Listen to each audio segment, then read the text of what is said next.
আমরা যদি একটু সবাই একটু খেয়াল করো যে ফ্রি ক্লাস অর্গানিক কেমিস্ট্রি আমাদের আজকের টপিক হচ্ছে জৈব যৌগের শ্রেণীবিভাগ থেকে পরবর্তী অংশ আমরা যতদূর পড়তে পারি। আর অবভিয়াসলি আমি দেখলাম যে আজকে 25-এর জন্য যারা এফআরবিতে আসো, এফআরবিতে দেখি রাত 8:30টায় ক্লাস থাকে, তো আমি তার আগেই শেষ করে দিব। 26-এর যারা ক্লাসগুলো করবা তারাও এই ক্লাসটা ফলো করবা, 24-এররাও ফলো করতে পারো, কারণ আমি এই ক্লাসের মাধ্যমে বেসিক থেকে অ্যাডমিশনের অনেক কিছুই পড়াই দিব। আর গত ক্লাসে আমরা কি কি আলোচনা করছিলাম, জৈব যৌগের ইতিহাস আলোচনা করছিলাম, জৈব যৌগের পরিচিতি, কারা জৈব যৌগ কারা জৈব যৌগ না, এবং জৈব এবং অজৈব যৌগের পার্থক্য, এটাই ছিল আমাদের লাস্ট টপিক। তাহলে সবাই যদি একটু বইটা দেখেন, সবাই যদি একটু বইটা খেয়াল করেন যে আমাদের গতকালকের আলোচনা কোন পর্যন্ত ছিল। আচ্ছা, আমরা একটু দেখাই যে এই পর্যন্ত আমাদের আলোচনাটা ছিল। এই যে এই লাস্ট টপিক আমরা এই পর্যন্ত দাগিয়েছিলাম হাজারি স্যারের বইয়ে। আচ্ছা, আমরা অল্প অল্প করে পড়বো, কিন্তু আমরা চেষ্টা করব মোটামুটি গোছায় পড়ার জন্য। তো এইটা আমাদের আজকের আলোচ্য বিষয়, জৈব যৌগের শ্রেণী বিভাগ। তো এই জায়গা থেকে আমরা পড়াটা শুরু করব। হাজারি স্যারের বই এর মধ্যে যে ক্লাসিফিকেশনটা দেওয়া আছে আপনি চাইলে এটাও ফলো করতে পারেন, অথবা কবির স্যারের বইয়ের ক্লাসিফিকেশনটাও কিন্তু বেশ সুন্দর। তো আমি তোমাকে কবির স্যার থেকেই পড়াবো, বাট হাজারি স্যার থেকেও বুঝাই দিব। তো প্রথমে তুমি নোটটা করবো কবির স্যারের মতো, কারণ কবির স্যারের ক্লাসিফিকেশনটা আরও বেশি প্রাণবন্ত বা সহজবোধ্য আমার কাছে তাই মনে হয়। আচ্ছা, আমার দেখতে তো কোনো সমস্যা হচ্ছে না, আর কমেন্ট করিস। আজকে আমি স্ক্রিনে কমেন্টগুলো দেখতে পাচ্ছি, সো আশা করি আজকে সবাই কমেন্ট করিস, প্রশ্ন করলে প্রশ্নের উত্তর দিস। হ্যাঁ, তো আমরা শুরু করি, সবাই খাতা কলম নিয়ে রেডি হয়ে যাও। চলো আমরা আজকের আলোচনা বিসমিল্লাহ করি। আচ্ছা, জৈব যৌগের ক্লাসিফিকেশন নিয়ে কথাবার্তা বলবো। তো ফার্স্টেই আসো, জৈব যৌগকে আমরা মূলত প্রথমত দুই ভাগে ভাগ করা হয়। এটা তোমরা 9-10 লেভেলে পড়ছো, 9-10 লেভেলে পড়ছো যে একটা হচ্ছে অ্যালিফেটিক জৈব যৌগ, আর একটা হচ্ছে অ্যারোমেটিক জৈব যৌগ। অ্যালিফেটিক আর হচ্ছে অ্যারোমেটিক, অ্যালিফেটিক জৈব যৌগ আর হচ্ছে অ্যারোমেটিক জৈব যৌগ। আমি বই থেকে যাব, কিন্তু তার আগে তোমাকে একটু নোট করাই নেই, তোমাকে গোছাই নেই, এই জন্য আমাদের একটুখানি সময় বেশি লাগবে, কিন্তু এতে পড়াটা সুন্দর হবে। অ্যারোমেটিক জৈব যৌগ, অ্যালিফেটিক জৈব যৌগ, অ্যারোমেটিক জৈব যৌগ দুই ভাগে ভাগ করা যায়। তো আমি এর আগেও এটা নিয়ে আলোচনা করছি বা বলছি, আমার অন্যান্য ক্লাসে আমি বলি সব সময় যে অ্যারোমেটিক যদি তুমি চিনতে পারো, অ্যারোমেটিক বাদ দিয়ে বাকি সবাই হচ্ছে অ্যালিফেটিক। তো অ্যারোমেটিক জৈব যৌগ যেহেতু অনেকে একদমই নতুন, তাদের জন্য বলি যে অ্যারোমেটিক জৈব যৌগ কারা, আমি দুই লেভেলেই পড়াবো। অ্যারোমেটিক জৈব যৌগ চেনার উপায় হচ্ছে, আমি স্টার দিয়ে যদি মার্কিং করি, অ্যারোমেটিক জৈব যৌগ হচ্ছে যারা বেনজিন বা বেনজিনের জাতক বা এক বা একাধিক বেনজিন বলয়যুক্ত যৌগ, এক বা একাধিক যার ভিতরে বেনজিন বলয় আছে, এক বা একাধিক বেনজিন বলয় আছে, অথবা মানে যারা একদম প্রাইমারি লেভেলে বুঝতেছিস তাদের জন্য বলয়যুক্ত যৌগ, অথবা বেনজিনের ধর্ম সদৃশ যৌগ। তাহলে অনেকগুলো কথা বলছি, তাহলে সোজা কথায় যারা বেনজিনের মতো তাদেরকে আমরা আসলে অ্যারোমেটিক জৈব যৌগ বলি। বেনজিন, সেটা বেনজিনের জাতক হতে পারে, এক বা একাধিক বেনজিন বলয় থাকতে পারে, এবং বেনজিনের ধর্ম সদৃশ যৌগ হতে পারে, তারা হচ্ছে অ্যারোমেটিক জৈব যৌগ। আর যারা 25 এবং যারা একটু উপরের দিকে, অ্যারোমেটিক জৈব যৌগ হওয়ার জন্য একটা শর্ত মানতে হয়। তো যারা হাকেল তত্ত্ব মেনে চলে, আমরা এটা নিয়ে পরে আলোচনা করব, আপাতত প্রাইমারিলি তুই একটু মনে রাখ, যারা হাকেল তত্ত্বটা মেনে চলে তারা হচ্ছে অ্যারোমেটিক জৈব যৌগ। তাহলে যারা হাকেল তত্ত্ব মেনে চলে, এখন প্রশ্ন আসবে ভাই হাকেল তত্ত্ব কি জিনিস, আমরা এটা পরে আলোচনা করবো। আপাতত যারা হাকেল তত্ত্ব বা হাকেল নিয়ম মেনে চলে তারা হচ্ছে অ্যারোমেটিক জৈব যৌগ। তার মানে এই অ্যারোমেটিক যৌগের শর্ত পূরণ করা বাদ দিয়ে দুনিয়াতে যারাই আছে তাদেরকে আমরা কি বলবো, তাদেরকে আমরা বলবো অ্যালিফেটিক জৈব যৌগ। তো অ্যালিফেটিক জৈব যৌগকে আবার দুই ভাগে ভাগ করা যায়। আমি আমার মতো ক্লাসিফিকেশনটা পড়াইনি, তারপরে তোর বুঝতে সুবিধা হবে। তো অ্যালিফেটিক জৈব যৌগ কারা, অ্যালিফেটিক জৈব যৌগ যারা অ্যারোমেটিক না তারাই অ্যালিফেটিক। অ্যালিফেটিককে আমরা দুইটা ভাগে ভাগ করতে পারি, একটা হচ্ছে মুক্ত শিকল বা ওপেন চেইন, মানে যদি কোনো জৈব যৌগে কার্বন শিকলের প্রান্তগুলো যুক্ত না থেকে মুক্ত থাকে। আর আরেকটা ভ্যারাইটি হচ্ছে বদ্ধ শিকল বা চাক্রিক বা সাইক্লিক, বদ্ধ শিকল, চাক্রিক বা সাইক্লিক। ভালো করে বুঝো, খুব ভালো করে একটু মনোযোগ দিও। তাহলে আমি একটু তোমাকে বুঝাই দিই ভাই, এই কথাটাকে একটু বুঝাই দেন, কোনটা মুক্ত শিকল কোনটা বদ্ধ শিকল। যদি একটা অ্যালিফেটিক জৈব যৌগে কার্বনের যে শিকল চেইনের সেই প্রান্তীয় কার্বনগুলো যদি যুক্ত না থেকে মুক্ত অবস্থায় থাকে, দেখ এই প্রান্ত এবং এই প্রান্তের কার্বনগুলো ফ্রি, তারা কিন্তু এই এক নম্বর এই প্রান্তেরটা এই প্রান্তেরটার সাথে যুক্ত না, সরাসরি যুক্ত না, মাঝখানে আরো দুইটা কার্বন আছে। তাহলে প্রান্তীয় কার্বনগুলো যদি মুক্ত অবস্থায় থাকে তাকে আমরা বলি মুক্ত শিকল। তাহলে মুক্ত শিকল কাকে বলবো? প্রান্তীয় কার্বনগুলো মুক্ত অবস্থায় থাকবে। আর যদি প্রান্তীয় কার্বনগুলো যুক্ত অবস্থায় থাকে, প্রান্তীয় কার্বনগুলো যুক্ত অবস্থায় থাকে, তাহলে আমরা বলবো বদ্ধ শিকল। এখানে খেয়াল কর, যেদিক থেকেই তুই চিন্তা কর প্রান্তীয় কার্বনগুলো একটা একটার সাথে কিন্তু যুক্ত অবস্থায় আছে। তাহলে প্রান্তীয় কার্বন যদি যুক্ত অবস্থায় থাকে তাকে বলবো বদ্ধ শিকল। এখন একটু বুঝবো, এই যে তুমি মুক্ত শিকল বললা, কার্বন শিকলের প্রান্তগুলো মুক্ত অবস্থায় আছে, এই মুক্ত শিকলের শিকল কাঠামোর উপর ভিত্তি করে এদেরকে আবার দুই ভাগে ভাগ করা যায়। এখন এই যে তুমি বন্ডগুলো দেখতেছো, এই যে তুমি সমযোজী বন্ধনগুলো দেখতেছো, এই সমযোজী বন্ধনগুলো যদি শুধু একক বন্ধন বা সিগমা বন্ধন দ্বারা তৈরি হয় তাহলে আমরা তাকে বলি সম্পৃক্ত যৌগ। কি বলি? সম্পৃক্ত যৌগ। আর যদি এই যে বন্ধনগুলো এদের মধ্যে এক বা একাধিক পাই বন্ধন থাকে তাহলে আমরা তাকে বলি অসম্পৃক্ত যৌগ। একদম কোর লেভেল থেকে পড়াচ্ছি, একদম কোর লেভেল থেকে। হয়তো অনেকেই মনে করবা যে ভাই এত ডিটেল কি দরকার আছে দেখেই পড়াচ্ছি, পরবর্তীতে এগুলো তোমার খুব সহজ করে দিবে পড়াগুলোকে। তাহলে সম্পৃক্ত যৌগ কাকে বলা হয়? সম্পৃক্ত যৌগে শুধুমাত্র সিগমা বন্ধন থাকবে। তাহলে সম্পৃক্ত যৌগ মিন্স এখানে সিগমা বন্ধন থাকে, শুধুমাত্র সিগমা বন্ধন থাকে, কোনো পাই বন্ধন থাকবে না, তাকে আমরা বলবো সম্পৃক্ত যৌগ। আর যদি এক বা একাধিক পাই বন্ধন থাকে, এক বা একাধিক পাই বন্ধন থাকে, তখন তাকে আমরা অসম্পৃক্ত যৌগ বলবো। এক বা একাধিক পাই বন্ধন থাকলে তাকে আমরা অসম্পৃক্ত যৌগ বলবো।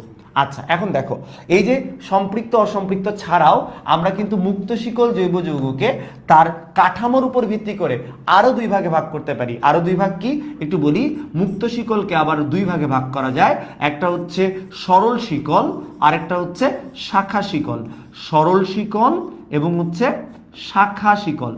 সরল শিকল এবং হচ্ছে শাখা শিকল। এখন এইটা একটু ভালো করে বুঝে নে, এইটা একটু সবাই ভালো করে বুঝে নে। কখন আমরা একটা শিকলকে সরল শিকল বলি, কখন একটা শিকলকে আমরা শাখা শিকল বলি। অন্য কালার ইউজ করি, আমরা একটু নীল কালার ইউজ করি, খুব খেয়াল করিস। আমরা জানি একটা কার্বন সর্বোচ্চ 4টা কার্বনের সাথে যুক্ত হতে পারে, একটা কার্বন সর্বোচ্চ 4টা কার্বনের সাথে যুক্ত হতে পারে। তো যদি কোনো কার্বনের চেইনে একটা কার্বন হাইয়েস্ট 2টা কার্বনের সাথে যুক্ত থাকে, একটা কার্বন হাইয়েস্ট কয়টা কার্বনের সাথে যুক্ত? 2টা, তাহলে সেটাকে বলবো সরল শিকল। তাহলে সরল শিকল হওয়ার শর্ত কি? একটি কার্বন সর্বোচ্চ 2টি কার্বনের সাথে যুক্ত থাকবে।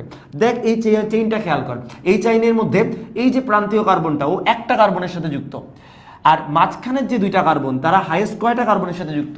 মাঝখানের যেটা দেখতেছেন এই মাঝখানেরটা আপনি একটু খেয়াল করেন, মাঝখানেরটা 2টো কার্বনের সাথে যুক্ত। এই চেইনের যেখানেই যাই একটা কার্বন সর্বোচ্চ 2টো কার্বনের সাথে যুক্ত। তাহলে এই ধরনের শিকলকে আমরা বলি সরল শিকল। আর কোনটাকে তাহলে শাখা শিকল বলা হয়? যদি কোনো কার্বন চেইনে একটি কার্বন 2-এর অধিক কার্বনের সাথে যুক্ত থাকে। কথাগুলো মনোযোগ দিয়ে শুনিস এবং নোট করে ফেলিস। 2-এর অধিক কার্বন, দেখেন এই চেইনটাতে একটা কার্বন হাইয়েস্ট 2টা কার্বনের সাথে যুক্ত, কিন্তু এখানে আমি এই যে মাঝখানের কার্বনটাকে তুই যদি টার্গেট করিস, মাঝখানের কার্বনটার দিকে যদি তাকাস, এই কার্বনটা কিন্তু 3টা কার্বনের সাথে যুক্ত। তাহলে যখন কোনো চেইনে একটা কার্বন 2-এর অধিক কার্বনের সাথে যুক্ত থাকে তাকে আমরা কি বলি? শাখা শিকল যৌগ বা শাখা শিকল অ্যালিফেটিক যৌগ। তাহলে সরল আর শাখা কি চিনতে পারছি? সরল আর শাখা কি চিনতে পারছি? যারা মাত্র জয়েন করলা আরেকবার বলতেছি, জৈব যৌগকে আমরা 2টা ভাগে ভাগ করি, অ্যালিফেটিক জৈব যৌগ, অ্যারোমেটিক জৈব যৌগ।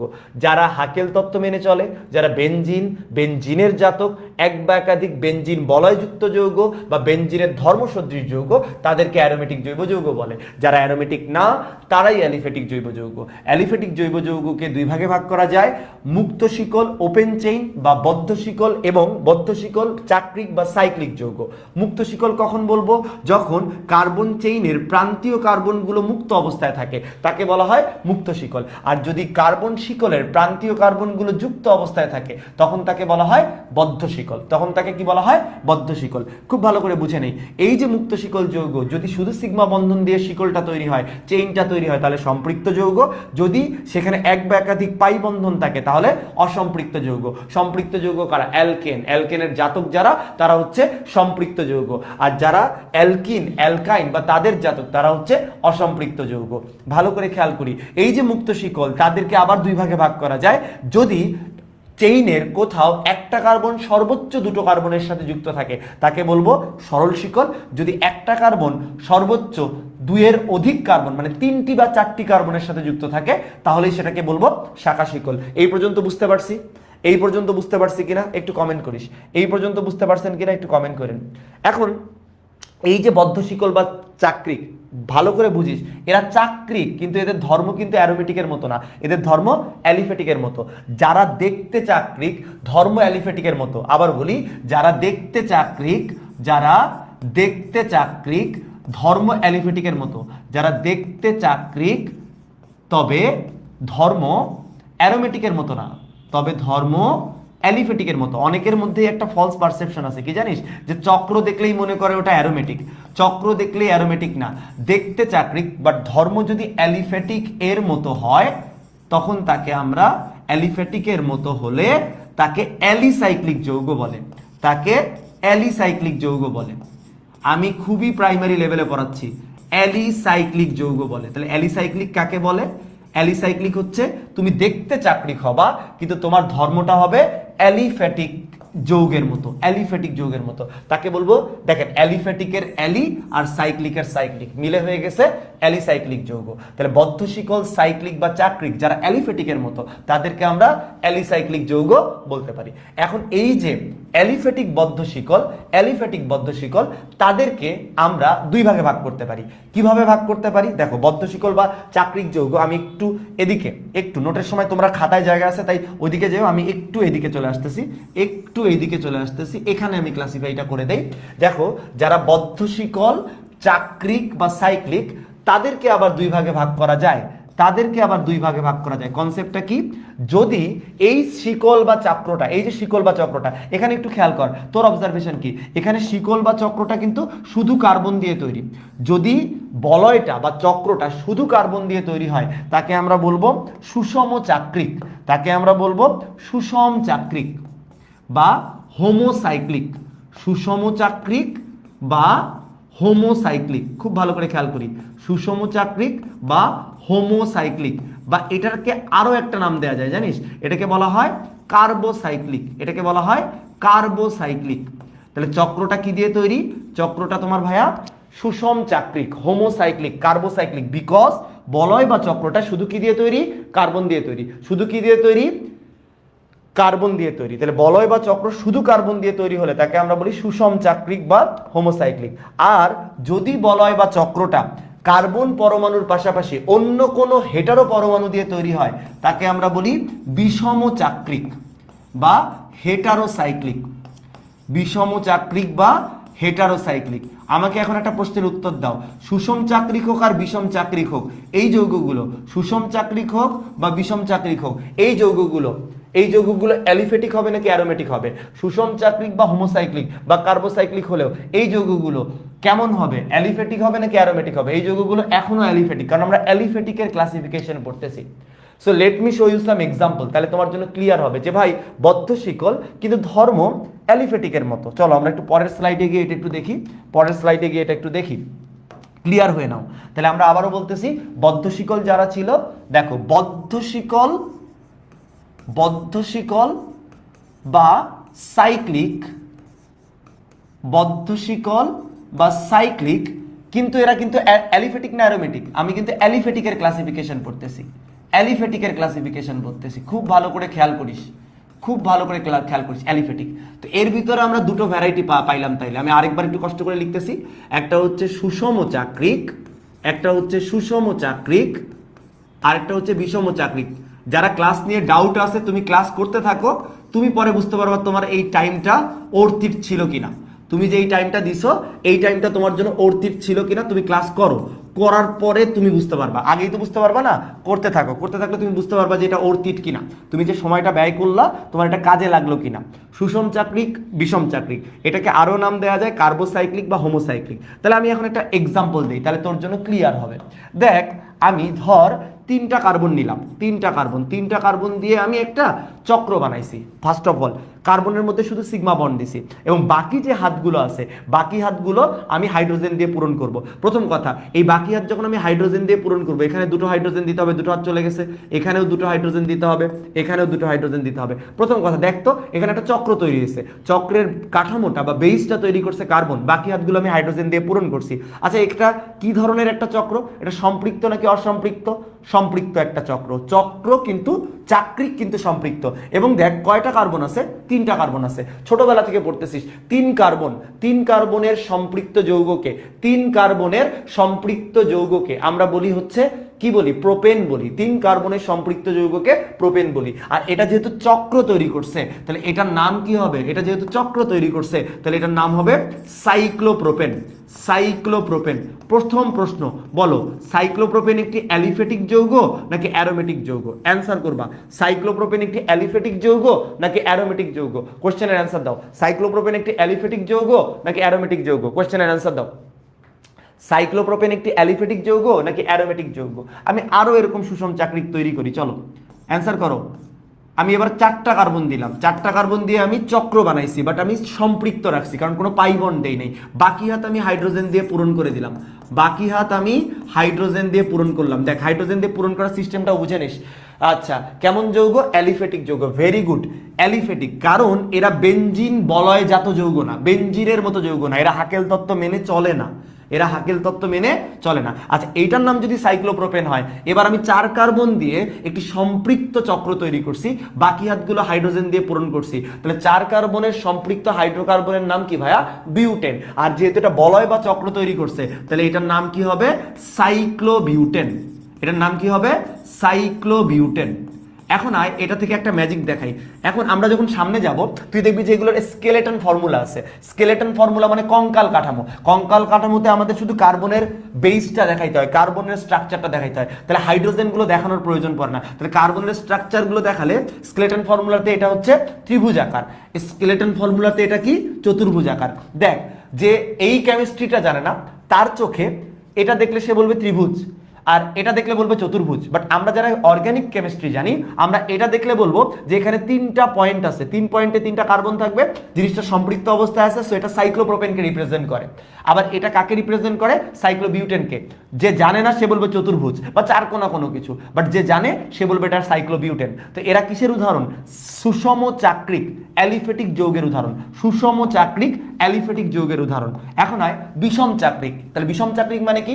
চক্রটা তৈরি করতে আমাদের কোনো না কোনো হেটারো পরমাণু থাকবে, চক্রটা তৈরি করতে আমাদের কোনো না কোনো হেটারো পরমাণু থাকবে। যেমন আমি ধর দেখি এই যে কার্বন নিলাম, আমি বলয় বা চক্র তৈরি করার জন্য, বলয় বা চক্র তৈরি করার জন্য খেয়াল কর কার্বনের সাথে আমি নিয়ে নিলাম অক্সিজেন। এখন দেখ চক্র তৈরি করতে কিন্তু একটা হেটারো পরমাণু চলে আসছে, এই হেটারো পরমাণুটা রেখে আমি বাকি হাত হাইড্রোজেন দিয়ে পূরণ করে দিলাম। তাহলে এখানে দুইটা হাইড্রোজেন বসবে, এখানে দুইটা হাইড্রোজেন বসবে, কারণ কার্বনের বাকি দুইটা করে হাত ফাঁকা। এই যৌগটা, আমার প্রশ্ন, এই যৌগটা সুষম চাক্রিক নাকি বিষম চাক্রিক? এই যৌগটা সুষম চাক্রিক নাকি বিষম চাক্রিক? প্রশ্নের উত্তর দাও। এই যৌগটা যাকে আমরা বলি ইথিলিন অক্সাইড, যাকে আমরা বলি ইথিলিন অক্সাইড, যাকে আমরা বলি ইথিলিন অক্সাইড, ইথিলিন অক্সাইডের তাহলে আণবিক সংকেত কি? C2H4O। দেখ আমরা সবাই জানি C2H4 কে ইথিলিন বলে, ইথিন বা ইথিলিন বলে, তাহলে C2H4O কে আমরা বলবো ইথিলিন অক্সাইড। এখানে প্রশ্ন, প্রথম প্রশ্ন এটা সুষম চাক্রিক না বিষম চাক্রিক? ভেরি গুড, বিষম চাক্রিক। আর সেকেন্ড কোশ্চেন, এখানে হেটারো পরমাণুকে ইথিলিন অক্সাইডে, হেটারো পরমাণুকে ইথিলিন অক্সাইডে হেটারো পরমাণু কোনটি? অ্যান্সার দাও। ইথিলিন অক্সাইডে হেটারো পরমাণু কোনটি? ইথিলিন অক্সাইডে হেটারো পরমাণুকে অক্সিজেন, ইথিলিন অক্সাইডে হেটারো পরমাণুকে অক্সিজেন। কার্বন ছাড়া অন্য যে পরমাণু বলয় বা চক্র তৈরিতে অংশ নিবে, বলয় বা চক্র তৈরিতে অংশ নিবে তাকে আমরা বলি হেটারো পরমাণু। It can be oxygen, it can be be nitrogen, it can be phosphorus, it can be sulphur. এখন শুনো ভাইরে, ইথিলিন অক্সাইড, ইথিলিন অক্সাইড এর আরো একটা নাম আছে, কে বলতে পারবা? ইথিলিন অক্সাইডের আরেকটা নাম হচ্ছে ইপক্সি ইথেন। ইথিলিন অক্সাইডের আরেকটা নাম হচ্ছে ইপক্সি ইথেন। খুব ভালো করে খেয়াল করি, ইথিলিন অক্সাইডের আরেকটা নাম হচ্ছে ইপক্সি ইথেন। এবং তোমাদের জ্ঞাতার্থে for admission test candidates 24 batch 25 batch কেউ যদি কমেন্ট করতে পারো খুব খুশি হব। এই যে ইথিলিন অক্সাইড, এই ইথিলিন অক্সাইড অ্যান্সার দিও, ইথিলিন অক্সাইড কোন কাজে লাগে, কোথায় এটার ব্যবহার পড়ছো? আমি একটু হিন্ট দেই, রাসায়নিক পরিবর্তন অধ্যায়ের প্রথমে গ্রিন কেমিস্ট্রির জাস্ট শেষে যেখানে কোয়েশ্চেনগুলো দেয়া আছে সেখানে এইটা দেয়া আছে। ইথিলিন অক্সাইডের একটা ইউজ কি? ইথিলিন অক্সাইড আলাদা করে আলাদা কালিতে একটু লিখে রাখ, ইথিলিন অক্সাইড হচ্ছে ধূম্রজাল সৃষ্টিকারক। ইথিলিন অক্সাইড হচ্ছে ধূম্রজাল সৃষ্টিকারক। This is for admission test. হ্যাঁ, যারা 26-এর বাচ্চা আসো, যারা 25-এর বাচ্চা আসো, যারা দেখতেছো তারা নোট ডাউন করবা, ইথিলিন অক্সাইড হচ্ছে ধূম্রজাল সৃষ্টিকারক। Very very important. Ethylene oxide হচ্ছে ধূম্রজাল সৃষ্টিকারক। Very good. ইথিলিন অক্সাইড হচ্ছে ধূম্রজাল সৃষ্টিকারক। এতে কিন্তু পড়া হয়ে যাচ্ছে। এই যে তোরা কমেন্ট করতেছিস, এই যে তোরা পড়তেছিস, আর মাথার থেকে বের হবে না। এই যৌগটার আরেকটা নাম হচ্ছে ইপক্সি ইথেন। এই যৌগটার আরেকটা নাম হচ্ছে ইপক্সি ইথেন। এখন আমাকে একটা প্রশ্ন, আরো উদাহরণ দেই, লাইক ধর আমি এবার আরেকটা হেটারোসাইক্লিক বিষম চাকরিক অ্যালিফেটিক যৌগের উদাহরণ দেই। কার্বন, কার্বন দেখেন, আর মাঝখানে নিলাম নাইট্রোজেন। এখন আমি বাকি হাত হাইড্রোজেন দিয়ে পূরণ করবো। তাহলে এখানে কয়টা হাইড্রোজেন বসবে? 2টা। এখানেও কয়টা হাইড্রোজেন ভাইয়া? 2টা। এখানে কয়টা হাইড্রোজেন? 1টা। নাইট্রোজেনের যোজনী 3, কার্বনের যোজনী থাকে 4। এই যে আমি একটা যৌগ লিখলাম, এই যৌগটার নাম হচ্ছে সাইক্লোইথিলিন অ্যামিন। এই যৌগটার নাম হচ্ছে সাইক্লোইথিলিন অ্যামিন। আমার প্রশ্ন, সাইক্লোইথিলিন অ্যামিন এটা অ্যালিফেটিক নাকি অ্যারোমেটিক? সাইক্লোইথিলিন অ্যামিন এই যৌগটা অ্যালিফেটিক নাকি অ্যারোমেটিক? সাইক্লোইথিলিন অ্যামিন এই যৌগটা অ্যালিফেটিক নাকি অ্যারোমেটিক? কোশ্চেনের অ্যান্সার দাও ভাই। এটা কি বেনজিন বলয়ে তো অসম্পৃক্ততা থাকতে হবে, বেনজিন বলয়ে তো অসম্পৃক্ততা থাকতে হবে ভাই, পাই বন্ধন থাকতে হবে, বেনজিনের মতো ষড়ভুজাকার বলয় থাকতে হবে। এখানে বলয় নাই, চোখ বন্ধ করে ভাই। এটা দেখতে চাকরিক কিন্তু ধর্ম অ্যালিফেটিকের মতো, দেখতে চাকরিক ধর্ম অ্যালিফেটিকের মতো। আর এখানে হেটারো পরমাণুকে, এখানে হেটারো পরমাণু হচ্ছে নাইট্রোজেন। সাইক্লোইথিলিন অ্যামিন, এখানে হেটারো পরমাণু হচ্ছে নাইট্রোজেন। আরো একটা দেয়, তাহলে এই ধরনের অ্যামিনকে কি বলে জানিস? এই যে সাইক্লোইথিলিন অ্যামিন, এটা একটা চাকরিক অ্যামিন। অনেকে অ্যামিন বুঝে না। যেসব জৈব যৌগে এই মূলকটা থাকে, এই যে NH2 অ্যামিনো মূলক, NH2 হচ্ছে অ্যামিনো মূলক, যাদের মধ্যে এই মূলকটা থাকে তাদেরকে আমরা জৈব অ্যামিন বলি, জৈব অ্যামিন বলি। অ্যামিনো মূলক, অ্যামোনিয়া থেকে একটা হাইড্রোজেন সরাই দিলাম, এটা একটা অ্যামিনো মূলক। এই অ্যামিনো মূলক যার মধ্যে থাকবে তারা হচ্ছে জৈব অ্যামিন। তো সাইক্লোইথিলিন অ্যামিন একটা বিষম চাকরিক অ্যালিফেটিক অ্যামিন, বিষম চাকরিক অ্যালিফেটিক অ্যামিন। আরো একটা উদাহরণ তোদেরকে দেখাই, এটা ফর 25-এর বাচ্চাদের জন্য। তাহলে এটা সাইক্লোইথিলিন অ্যামিন। এখন আমি দেখাই, 4 কার্বন দিলাম, 4টা কার্বন দিলাম, পঞ্চভুজাকার একটা গঠন, হেটারো পরমাণু হিসেবে নাইট্রোজেন নিলাম। দেন রেস্ট অফ দ্য হাত আমি হাইড্রোজেন দিয়ে পূরণ করব। আগের মতো লজিক, রেস্ট অফ দ্য হাত আমি হাইড্রোজেন দিয়ে পূরণ করব। 2টা 2টা 2টা, আর এখানে আমার হাইড্রোজেন 1টা। এই যে আপনি খেয়াল করেন, এখানেও কিন্তু হেটারো পরমাণু হিসেবে কি আছে? নাইট্রোজেন আছে। একটু শিখাই দেই, এই যৌগটার নাম, এই যে যৌগটা লিখলাম, এই যৌগটার নাম হচ্ছে পাইরোলিডিন।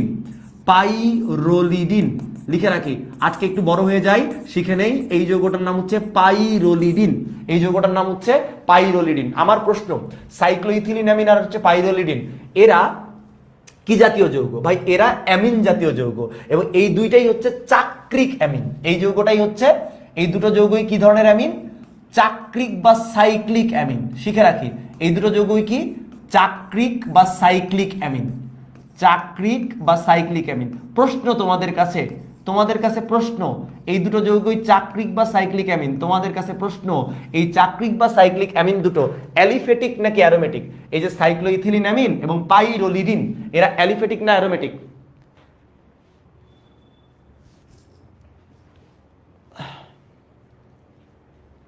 পাইরোলিডিন এটা অ্যালিফেটিক নাকি অ্যারোমেটিক?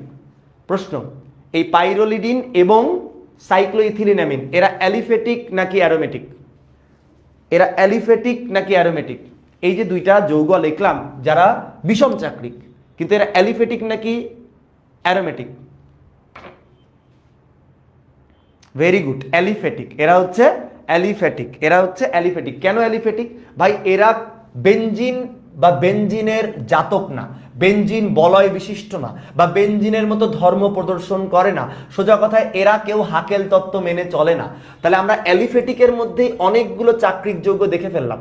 সাইক্লোপ্রোপেন, সাইক্লোবিউটেন সুষম চাক্রিক, আবার ইথিলিন অক্সাইড, সাইক্লোইথিলিনামিন, পাইরোলিডিন এরাও বিষম চাক্রিক অ্যালিফেটিক অ্যামিন। এখন আমরা একটু অ্যারোমেটিকে যাই, অ্যারোমেটিকে যাই। কিছুই পারি না, এগুলো তো 25 ব্যাচের পড়া রে ভাই, এটা 25 ব্যাচের পড়া, এগুলো কিন্তু জৈব যৌগের মধ্যে আছে, ভয় নাই। আপনাকে একটু যারা অ্যারোমেটিক চেনার জন্য একটু আকুপাকু করতেছি যে অ্যারোমেটিক আমি কেমনে চিনবো, তাদের জন্য মিনিমাম একটা আইডিয়া দিব, মিনিমাম একটা আইডিয়া দিব। সো ফার্স্টে এদিকে লিখি একটু অ্যারোমেটিক। অ্যারোমেটিক কারা? যারা হাকেল তত্ত্ব মেনে চলে। সো হোয়াট ইজ হাকেল থিওরি, এটা বলি। হাকেল থিওরিটা হচ্ছে এরকম যে ভাই সমতলীয় বলয়াকার এবং চাক্রিক জৈব যৌগের অণুতে, দেখো খেয়াল করো, সমতলীয় বলয়াকার হতে হবে, সমতলীয় হতে হবে, বলয়াকার হতে হবে, চাক্রিক হতে হবে। সেই চাক্রিক জৈব যৌগের অণুতে, চাক্রিক জৈব যৌগের অণুতে কি থাকতে হবে? সঞ্চারণশীল পাই ইলেকট্রন, সঞ্চারণশীল পাই ইলেকট্রন মানে ডিলোকালাইজ পাই ইলেকট্রন থাকতে হবে, পাই বন্ধন থাকতে হবে। পাই বন্ধন না থাকলে তো আর পাই ইলেকট্রন থাকবে না। পাই বন্ধনের ইলেকট্রনকে কি বলা হয়? Pi electron. তাহলে একটা জিনিস এতটুকু কথার মধ্যে তোর মাথায় আসা উচিত, চাক্রিক জৈব যৌগে পাই ইলেকট্রন থাকতে হবে, তাহলে ডেফিনেটলি পাই বন্ধন থাকতে হবে। কোনো চক্রের মধ্যে পাই বন্ধন নাই, তাহলে আগেই সে অ্যারোমেটিক না। সেই সঞ্চারণশীল পাই ইলেকট্রন সংখ্যা কি হবে? 4n+2 সংখ্যক। সঞ্চারণশীল পাই ইলেকট্রনের সংখ্যা কত হবে? 4n+2 সংখ্যক। সমতলীয় বলয়াকার চাক্রিক জৈব যৌগের অণুতে সঞ্চারণশীল পাই ইলেকট্রন সংখ্যা যদি 4n+2 সংখ্যক হয়, যেখানে n এর মান n = 0, 1, 2, 3 চলতেই থাকবে, মানে পূর্ণ সংখ্যা। এটা হচ্ছে হাকেল তত্ত্ব, এটাই হচ্ছে হাকেল থিওরি। তাহলে যারা হাকেল তত্ত্ব সম্পর্কে আইডিয়া নাই, যারা 25-এর হাকেল তত্ত্ব এখনো ক্লিয়ার না, তাদের জন্য বলি সমতলীয় হতে হবে, বলয়াকার হতে হবে, সমতলীয় হতে হবে, বলয়াকার হতে হবে, অথবা চাক্রিক হতে হবে। সেখানে সঞ্চারণশীল পাই ইলেকট্রন থাকতে হবে, সেই পাই ইলেকট্রনের সংখ্যা 4n+2 সংখ্যক হতে হবে। তো ব্যাখ্যা দিই, ধর তুই n এর মান 4n+2 তে বসা, n এর মানটা 4n+2 তে বসা, তাহলে n যদি 0 হয় তাহলে 4n+2 = কি আসবে? 2 আসবে। n যদি 1 হয় 4n+2 এর মান কত আসবে? 4n+2 এর মান 6 আসবে।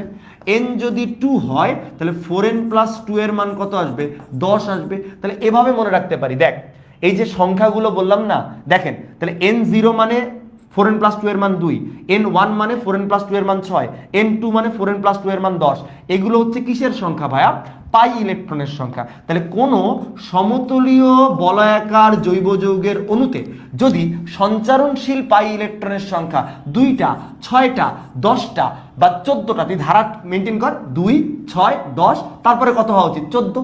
তাহলে কোনো সমতলীয় বলয়াকার চাক্রিক জৈব যৌগের অণুতে সঞ্চারণশীল পাই ইলেকট্রনের সংখ্যা যদি 2, 6, 10, 14 এমন হয়, তারাই অ্যারোমেটিক জৈব যৌগ। তাহলে আমরা একটু দেখি, ধর এই যে বেনজিন, ছোট্টবেলা থেকে বেনজিনের স্ট্রাকচার দেখছিস, আমরা জানি বেনজিনে একান্তরভাবে পাই বন্ধন থাকে 3টা।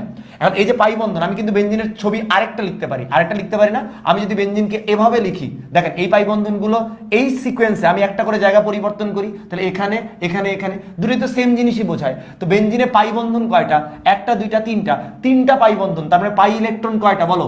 বেনজিনে পাই ইলেকট্রন কয়টা? বেনজিনে পাই ইলেকট্রন 6টা। আবার বুঝাই, পাই বন্ধন কয়টা? একটা বন্ধনে ইলেকট্রন কয়টা থাকে? ইলেকট্রন কয়টা শেয়ার করা লাগে? একটা সমযোজী বন্ধন তৈরি করার জন্য কয়টা ইলেকট্রন শেয়ার করা লাগে? 2টা। তাহলে এক একটা পাই বন্ধনে, খুব ভালো করে খেয়াল করি, এক একটা পাই বন্ধনে কয়টা করে ইলেকট্রন আছে? এখানে 2টা ইলেকট্রন আছে, এখানেও 2টা ইলেকট্রন আছে, এখানেও 2টা ইলেকট্রন আছে। তাহলে পাই ইলেকট্রন কয়টা? 6টা। আমার একটা প্রশ্নের উত্তর দাও, 6 কি হাকেল সংখ্যা কিনা? 6 অবশ্যই হাকেল সংখ্যা, এবং 6 হাকেল সংখ্যা, এবং যেখানে n এর মান কত হয়? 1 হয়। তাহলে বেনজিনের বেলায় n এর মান হাকেল তত্ত্ব অনুসারে বেনজিনের বেলায় n এর মান কত হয়? 1 হয়। বেনজিনের বেলায় n এর মান কত হয়? 1 হয়। তাহলে আপনাকে বেনজিনকে কেন একটা অ্যারোমেটিক যৌগ বলবো? কারণ বেনজিন সমতলীয় বলয়াকার চাক্রিক এবং তার জৈব যৌগের অণুতে সঞ্চারণশীল পাই ইলেকট্রন আছে, যার সংখ্যা 4n+2 এর সাথে সঙ্গতিপূর্ণ। 4n+2 এর সাথে নিয়মটা মেনে চলতেছে, এন এর মানটা বসাই দিলে 1 আসলে আমি 6টা পাই ইলেকট্রন পাই। এখন ধর চিন্তা কর যে বেনজিন গেল, আমি আরো একটা দেখাই, ধর আমি দুটো বলয় দিলাম, খুব ভালো করে খেয়াল কর, আমি দুটো বলয় দিলাম, আমি পাই বন্ধন বসাবো, খুব মনোযোগ দিয়ে দেখ, আমি পাই বন্ধন বসালাম, একান্তরভাবে পাই বন্ধন বসালাম, একটা দুইটা তিনটা, দেখ এই পাই বন্ধন বসানোর কারণে আমার কি এখন এখানে কোনো পাই বন্ধন বসাতে হবে না, এখানে পাই বন্ধন বসাতে হবে না, আমি একটা করে জাম্প করে, তাহলে এই হাতটা কিন্তু আমার কমপ্লিট হয়ে গেছে, তাহলে আমার পাই বন্ধন বসবে এখানে এবং এখানে, তাহলে কয়টা পাই বন্ধন হলো, একটা দুইটা তিনটা চারটা পাঁচটা, পাঁচটা মানে পাই ইলেকট্রন কয়টা, পাই ইলেকট্রন হচ্ছে 10টা, আর 10টা পাই ইলেকট্রন মানে এখানে এন এর মান কত 2, আমি যার সংকেতটা লিখছি this is naphthalene, this is naphthalene, এটাকে বলা হয় ন্যাপথালিন, আমাদের খুব পরিচিত, কাপড়ে দেয়, এই যে তোমরা জানো যে ন্যাপথালিন হচ্ছে ঊর্ধ্বপাতিত উদ্দায়ী যৌগ, সো কঠিন থেকে তরল হবে না, একটা যখন উড়ে যাবে তখন সেটা সুবাস ছড়াবে, কাপড়গুলোকে খুব গুড একটা স্মেল দেয়, হ্যাঁ কাপড়ের মধ্যে বাজে গন্ধ হয় না। ন্যাপথালিন এর সংকেত হচ্ছে সি, কার্বন কয়টা গুনে দেখ, কার্বন কয়টা হবে, কার্বন হবে 10টা, C10H8, C10H8। এটাকে যদি আরেকটু ক্লিয়ারলি ভাই ন্যাপথালিন আপনি আরেকটু ভেঙে বুঝায় দেন, তুই কার্বন দে, আমি একটু ভেঙে ভেঙে বুঝাই, যা আমি একটু ভেঙে ভেঙে বুঝাই, আমি একটু ভেঙে ভেঙে বুঝাই, এই যে আমি বেঞ্জিনের মতো বলয় লিখছি, আমি পাই বন্ধনগুলো দিয়ে দিই, দেখেন পাই বন্ধন দিয়ে দিছি, তো পাই বন্ধন দিয়ে আমি আরেকটা বেঞ্জিনের বলয় আঁকবো, তাহলে আরেকটা বেঞ্জিনের বলয় আঁকলে আমি কার্বনগুলো আগে বসাই, কার্বনগুলো এখন তুই বলতো কোথায় কোথায় দ্বিবন্ধন দিবি, দেখ এইখানে তো দ্বিবন্ধন দিয়ে ফেলছিস, এই জায়গায় তো দ্বিবন্ধন দিবি, একটা দুইটা তিনটা পাই বন্ধন দিয়ে ফেলছিস, এই কার্বনের 4টা হাত হয়েছে, এই কার্বনের 4টা হাত হয়েছে, তাহলে আমি দ্বিবন্ধন এখানে বসাতে পারবো, এখানে বসাতে পারবো, তাহলে আমার কার্বনের হাতগুলো 4টা করে হাত হবে, বাকি হাতে তুই কি বসাবি, বাকি হাতে ভাই আমি হাইড্রোজেন বসাবো, বাকি হাতে কি বসাবো, হাইড্রোজেন বসাবো, তাহলে হাইড্রোজেন বসানোর অপশন কয়টা, একটা দুইটা তিনটা, আমি হাইড্রোজেন বসাই 1 2 3 4 5 6 7 8, এই হচ্ছে ন্যাপথালিন। তাহলে এখন থেকে একটা জিনিস মনে রাখবো, একটা জিনিস এখন থেকে মনে রাখবো, যদি একটা বেনজিন বলয় থাকে সেখানে এন এর মান হবে 1, যদি দুইটা বেনজিন বলয় থাকে সেখানে এন এর মান হবে 2, যেমন ন্যাপথালিন। প্রশ্ন, কেউ যদি না জানো যারা এইচএসসি 26 আসো, 3টা বেনজিন বলয় আছে, এই যে এরকম যৌগটা দেখো, আমি আর এখন পাইবন না দেখাই, জাস্ট 3টা বেনজিন বলয় দিয়ে দিলাম, মাঝখানে এরকম গোল্লা মেরে দিলাম, 3টা বেনজিন বলয় পাশাপাশি আছে, তাহলে 3টা বেনজিন বলয় থাকলে এন এর মান কত হবে 3, এন এর মান 3 হলে 4n + 2 এর মান কত আসবে বলো, 4n + 2 এর মান আসবে 14, তাহলে 14 মানে এখানে প্রশ্ন যদি করা হয় একান্তরভাবে কতগুলো পাই বন্ড আছে, কতগুলো পাই বন্ড আছে, দেখেন বেনজিনে ছিল 3টা, ন্যাপথালিনে ছিল 5টা, ন্যাপথালিনে কয়টা ভাইয়া, ন্যাপথালিনে ছিল 5টা, তাহলে 4n + 2, এখানে পাই বন্ধন কয়টা, প্রশ্ন এখানে পাই বন্ধন হবে কয়টা, পাই বন্ধন ভাইয়া 7টা, পাই ইলেকট্রন 14, পাই বন্ধন 7, এবং এটাকে আমরা কি বলি, এটাকে আমরা বলি অ্যানথ্রাসিন, এটাকে আমরা কি বলি অ্যানথ্রাসিন, এটাকে আমরা কি বলি অ্যানথ্রাসিন। তাহলে বেনজিন, ন্যাপথালিন, অ্যানথ্রাসিন এরা হচ্ছে অ্যারোমেটিক জৈব যৌগ, বেনজিন, ন্যাপথালিন, অ্যানথ্রাসিন এরা হচ্ছে অ্যারোমেটিক জৈব যৌগ। যারা 26 আসো, যারা পিক করতে একটু কষ্ট হচ্ছে, আমি আরেকবার বলি, সমতলীয় বলয়াকার চাক্রিক জৈব যৌগের অণুতে সঞ্চারণশীল পাই ইলেকট্রনের সংখ্যা 4n + 2 সংখ্যক হলে, যেখানে n এর মান 0 1 2 3 পূর্ণ সংখ্যা হবে, তাই অ্যারোমেটিক জৈব যৌগ, এটাই হচ্ছে হাকেল তত্ত্ব। তো এই হাকেল তত্ত্ব অনুযায়ী যদি বলি এন এর মান 1, বেনজিন বা এক বলয় বিশিষ্ট, এক চক্র বিশিষ্ট যৌগগুলো, এবং একটা জিনিস ভালো করে মনে রাখিস ভাই, একান্তরভাবে পাই বন্ধন থাকতে হবে, ভাই একান্তরভাবে পাই বন্ধন থাকতে হবে, অথবা এই পাই ইলেকট্রনের সংখ্যা 4n + 2 এর সাথে সঙ্গতিপূর্ণ হতে হবে, যেখানে n এর মান পূর্ণ সংখ্যা। বেনজিন, অ্যানথ্রাসিন, ন্যাপথালিন এগুলো হচ্ছে অ্যারোমেটিক জৈব যৌগ। আচ্ছা, এখন প্রশ্ন আসে যে ভাই অনেক ক্ষেত্রে তো আমি পাই বন্ধনের সংখ্যা দিয়ে যদি হাকেল তত্ত্ব না মানে, তখন আমরা কি চেক করি জানিস, তখন আমরা চেক করি সেখানে কোনো লোন পেয়ার আছে কিনা, সেখানে কোনো হেটারো পরমাণুতে কোনো লোন পেয়ার আছে কিনা। আচ্ছা, আমি একটু এই জিনিসটাকে এখন আরেকটু সামনে গিয়ে ব্যাখ্যা দিই, আরেকটু সামনে গিয়ে ব্যাখ্যা দিই, আশা করি হাকেল তত্ত্ব সম্পর্কে তোদের আইডিয়া হয়েছে। যে জিনিসটা আমি এখন ব্যাখ্যা দিব, দেখ অ্যারোমেটিক যৌগ এদেরকে আমরা দুই ভাগে ভাগ করতে পারি, আবার অ্যারোমেটিক যৌগ এই যে ঠিক আগের মতোই, অ্যারোমেটিক যৌগ সম্পর্কে আইডিয়া হয়েছে না, অ্যারোমেটিক যৌগকে আমরা আবার দুই ভাগে ভাগ করতে পারি, একটু মনোযোগ দিস। একটা হচ্ছে কি সুষম চাক্রিক, আবারও আগের মতো কি বলতে পারি সুষম চাক্রিক, আর কি বলতে পারি বিষম চাক্রিক। তার মানে সুষম চাক্রিক আর বিষম চাক্রিক একটু ব্যাখ্যা দেই, সুষম চাক্রিক আর বিষম চাক্রিকের একটু ব্যাখ্যা দেই, সুষম চাক্রিক আর বিষম চাক্রিকের একটু ব্যাখ্যা দেই, সুষম চাক্রিক আর বিষম চাক্রিকের একটু ব্যাখ্যা দেই। শুনো, এটা হচ্ছে কার্বোসাইক্লিক আর এটা হচ্ছে হেটারোসাইক্লিক। বিষম চাক্রিকের ইংরেজি হচ্ছে হেটারোসাইক্লিক। বিষম চাকরিকের ইংরেজি হচ্ছে হেটারোসাইক্লিক, মনোযোগ দিও। বিষম চাকরিকের ইংরেজি হচ্ছে হেটারোসাইক্লিক। আচ্ছা, এখন দেখো আমি একটু দেখাই। তাহলে বেনজিন বা বেনজিনের ন্যায় যারা, ধর এইটাকে বলি, এই যে আমি নিলাম বেনজিন। বেনজিনকে তুই কি বলবি? বেনজিনকে তুই কি বলবি? বেনজিনের ক্ষেত্রে বলয়টা শুধু কার্বন দিয়ে তৈরি না, তাহলে শুধু কার্বন দিয়ে যেহেতু তৈরি তাহলে এটা সুষম চাকরিক। আবার বলি, এটা দেখো, এটা দেখে তোমরা অ্যান্সার করো। আচ্ছা, আমি লিখলাম ফেনল। হাইড্রক্সি বেনজিনের অপর নাম হচ্ছে ফেনল। প্রশ্ন, ফেনল কি ধরনের অ্যারোমেটিক যৌগ? ফেনল কি ধরনের অ্যারোমেটিক যৌগ? বলয় থাকলেই কিন্তু মনে রাখিস এটা অ্যারোমেটিক হয়ে গেছে। তাহলে আমাকে বল ফেনল কি ধরনের অ্যারোমেটিক যৌগ। আবার ধর আমি নিলাম অ্যানিলিন, অ্যামিনোমূলক লাগাই দিলাম অ্যানিলিন, যেটাকে আমরা বলি ফিনাইল অ্যামিন বা অ্যানিলিন। ফিনাইল অ্যামিন বা অ্যানিলিন, ফিনাইল অ্যামিন বা অ্যানিলিন। 1 সেকেন্ড। হ্যালো, হ্যাঁ আমি ক্লাস নিচ্ছি, পরে ফোন দেন।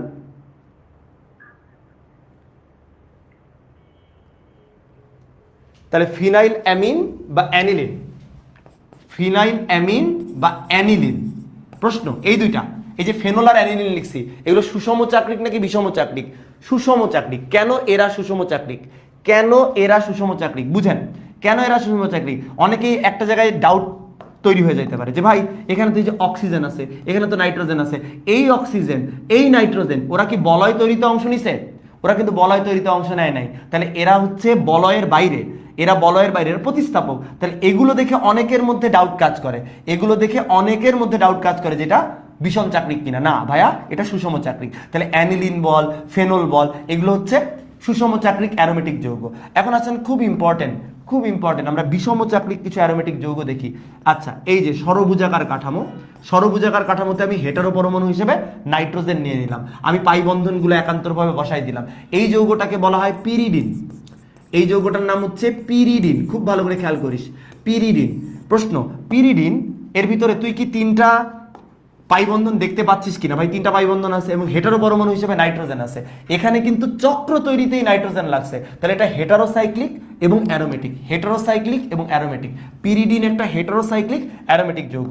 আমি খুবই মানে একেবারে মানে যেটাকে বলা হয় যে লোয়েস্ট লেভেল থেকে পড়াচ্ছি, লোয়েস্ট লেভেল থেকে পড়াচ্ছি। এর থেকে ইজিয়ার করে বা এর থেকে সহজ করে পড়াতে গেলে আরো অনেক টাইম লাগবে।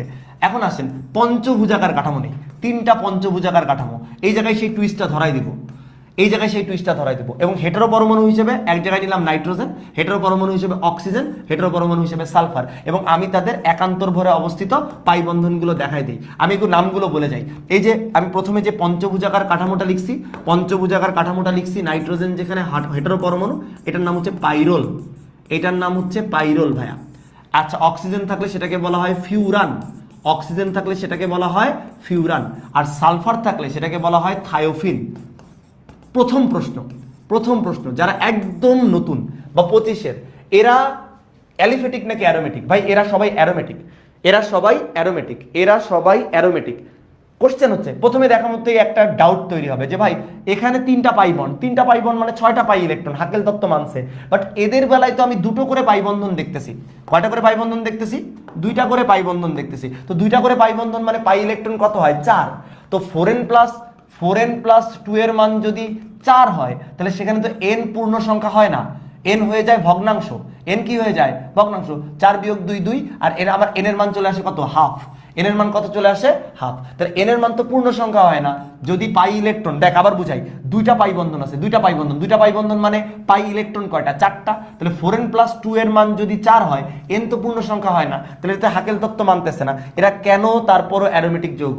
এরা অ্যারোমেটিক যৌগ হওয়ার পিছনে রিজন হচ্ছে ভাইয়া, এই যে দেখো, এরা অ্যারোমেটিক যৌগ হওয়ার পিছনে রিজন হচ্ছে ভাইয়া, এই যে নাইট্রোজেন, এই যে অক্সিজেন, এই যে সালফার, এদের কাছে লোন পেয়ার থাকে। তো যখন যখন তারা এই হাকেল তত্ত্ব আমাদের কমপ্লিট করতে হয়, এই যে দুইটা পাই বন্ধন, এর সাথে নাইট্রোজেনের একটা লোন পেয়ার, এই যে দুইটা পাই বন্ধন, অক্সিজেনের একটা লোন পেয়ার, এই যে দুইটা পাই বন্ধন, সালফারের একটা লোন পেয়ার, লোন পেয়ারগুলোকে কাউন্ট কর, দেখ তাহলে টোটাল ইলেকট্রন আমার প্রত্যেকটাতেই হয়ে যাচ্ছে কিন্তু 6টা। অর্থাৎ তারা তাদের এই যে লোন পেয়ারগুলো, তাদেরকে তারা বলয়ের দিকে ঠেলে দেয়। বলয়ের দিকে ঠেলে দেওয়ার কারণে এখানে পাই ইলেকট্রন, সঞ্চারণশীল ইলেকট্রনের সংখ্যা আলটিমেটলি 6টা হয়ে যায়। এই জন্য এরা হেটারোসাইক্লিক অ্যারোমেটিক যৌগ, হেটারোসাইক্লিক অ্যারোমেটিক যৌগ। আরেকবার বলি কথাটা আরেকবার বলি, তাহলে আবার বলি, দুইটা করে পাই বন্ধন ছিল। প্রথম দেখাতে তোর মধ্যে ডাউট কাজ করবে যে ভাই তিনটা পাই বন্ধন থাকলে 6টা পাই ইলেকট্রন, হাকেল তত্ত্ব মানবে, কিন্তু এখানে তো দুইটা করে পাই বন্ধন, তার মানে 4টা পাই ইলেকট্রন, তার মানে এরা তো হাকেল তত্ত্ব মানার কথা না। তাহলে এখানে কাহিনীটা কোথায়? কাহিনী হচ্ছে এরা বলয় বা চক্রের দিকে তাদের লোন পেয়ারটাকে ঠেলে দেয়। মুক্ত জোর ইলেকট্রন, আমরা জানি নাইট্রোজেনের কাছে একটা থাকে, অক্সিজেন এবং সালফার 16 নম্বর গ্রুপের মোল, তাদের কাছে দুইটা করে লোন পেয়ার থাকে। আর সেই দুইটা করে লোন পেয়ার একবারে একটার বেশি আবার লোন পেয়ার দান করতে পারে না, তাই বলয় বা চক্রের দিকে একটা করে ঠেলে দেয়। অনেকে বলবে ভাই নাইট্রোজেন তো একটা ঠেলা দিল, তাহলে 6টা, অক্সিজেন দুইটা ঠেলা দিল তো 8টা হয়ে যাবে। একবারে একটার বেশি লোন পেয়ার তারা ঠেলা দিতে পারে না। এখন ভর্তি পরীক্ষায় অ্যাডমিশন টেস্টে কি আসে? অ্যাডমিশন টেস্টে এই এক্সাম্পলগুলো আসে ভাইয়া, এই যে উদাহরণগুলো বললাম, পিরিডিন, পাইরোল, ফিউরান, থায়োফিন। একটা জিনিস তোদের অবজারভেশনে আসছে কিনা আমি জানি না, এটা পাইরোল, ঠিক সিমিলার একটা জিনিস দেখছিলাম, পাইরোল হেটারোসাইক্লিক অ্যারোমেটিক, আর ঠিক সিমিলার একটা জিনিস দেখছিলাম, চেনা চেনা লাগে কিনা, এই যে দেখ পাইরোলিডিন, পাইরোল এর ভাই হচ্ছে পাইরোলিডিন। পাইরোল আর পাইরোলিডিনের মধ্যে পার্থক্য বল, পাইরোল আর পাইরোলিডিনের মধ্যে পার্থক্য বল, পাইরোল আর পাইরোলিডিনের মধ্যে পার্থক্য দেখ। পাইরোলিডিন হচ্ছে অ্যালিফেটিক আর পাইরোল হচ্ছে অ্যারোমেটিক। আবার বলি, পাইরোলিডিন হচ্ছে অ্যালিফেটিক আর পাইরোল হচ্ছে অ্যারোমেটিক। কেন? এইটার মধ্যে অসম্পৃক্ততা আছে, এটার মধ্যে হাকেল তত্ত্ব মানে, এটার মধ্যে পাই বন্ধন আছে, এটার মধ্যে কোনো পাই বন্ধন নাই। বুঝতে পারতেছি? দেখেন দুইটা পাশাপাশি নিছি, তাহলে পাইরোল আর পাইরোলিডিনের মধ্যে পার্থক্য, পাইরোলিডিন হচ্ছে অ্যালিফেটিক চাক্রিক আর পাইরোল হচ্ছে অ্যারোমেটিক চাক্রিক, এবং দুটোই কিন্তু হেটারোসাইক্লিক। দুটোই কি হেটারোসাইক্লিক? দুটোই কি হেটারোসাইক্লিক? তাহলে বলেন, একটা হেটারোসাইক্লিক অ্যালিফেটিক, একটা হেটারোসাইক্লিক অ্যারোমেটিক, একটা হেটারোসাইক্লিক অ্যালিফেটিক, একটা হেটারোসাইক্লিক অ্যারোমেটিক। কথা কি বুঝতে পারতেছি? কোনো কিছুতে ডাউট আসলে অবশ্যই জিজ্ঞেস করবি। কোনো কিছু এটি একটু মনে হলো যে আপগ্রেডেড ভার্সনে চলে গেলাম, একটু মনে হলো যে ভাই একটু কঠিন লাগতেছে মনে হচ্ছে, ইটস ওকে। আমি জানি যে যারা প্রথমবার করবি তাদের একটু কঠিন কঠিন লাগতে পারে, ইটস ওকে, সমস্যা নাই। এতটুকু বোঝ যে এইটা অ্যারোমেটিক ছিল আর এটা অ্যালিফেটিক ছিল, দুটোর মধ্যে কমন কথা, দুটোই ভাই বিষম চাক্রিক। তাহলে বিষম চাক্রিক যদি অ্যালিফেটিক বলি পাইরোলিডিন উদাহরণে আসবে, বিষম চাক্রিক যদি অ্যারোমেটিক বলি পাইরোল আসবে। বুঝতেছি কথাটা? বুঝতেছি কথাটা? এইভাবেই কিন্তু হাজারি স্যারের বইয়ে উনি ক্লাসিফিকেশন করছে। তাহলে মোটামুটি আমরা একটা আইডিয়াতে চলে আসতে পারছি। দেখো খুব ইম্পর্টেন্ট, এটা খুব ইম্পর্টেন্ট, এইটুকু জায়গা, এটা অ্যাডমিশন টেস্টের জন্য বিষম চাক্রিক বা হেটারোসাইক্লিক যৌগের এক্সাম্পল খুব খুব খুব ইম্পর্টেন্ট। অ্যারোমেটিক হেটারোসাইক্লিক যৌগের উদাহরণ খুব খুব খুব ইম্পর্টেন্ট ভাইয়া। এখন তোমাকে দেখাই যে এই জিনিসগুলো পরীক্ষায় কিভাবে আসে। লেটস সি, আমরা বইয়ের থেকে একটু পড়ি, হ্যাঁ বইয়ের থেকে একটু পড়ি। এই যে দেখো জৈব যৌগের ক্লাসিফিকেশন, আমি আবার বলি হাজারি স্যারের ক্লাসিফিকেশনটা কিন্তু একটু অন্যরকম। ওরা প্রথমে মুক্ত শিকল আর বদ্ধ শিকল বা বলয়াকার আলাদা করছে। মুক্ত শিকল কাকে বলে? অবজারভেশন, কার্বন শিকলের দুপ্রান্ত যুক্ত হয় না, এ জাতীয় জৈব যৌগকে অ্যালিফেটিক জৈব যৌগ বলা হয়। একটু খেয়াল কর। এবং এর মধ্যে সম্পৃক্ত অসম্পৃক্ত, একক বন্ধন বা সিগমা বন্ধন দিয়ে হলে সম্পৃক্ত।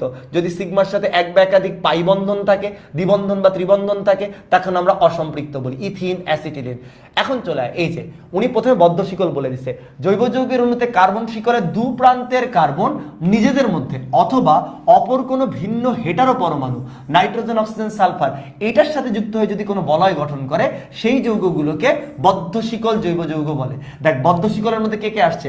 সাইক্লোপ্রোপেন আসছে, বেনজিনও আসছে, ইথিলিন অক্সাইডও আসছে, থায়োফিনও আসছে।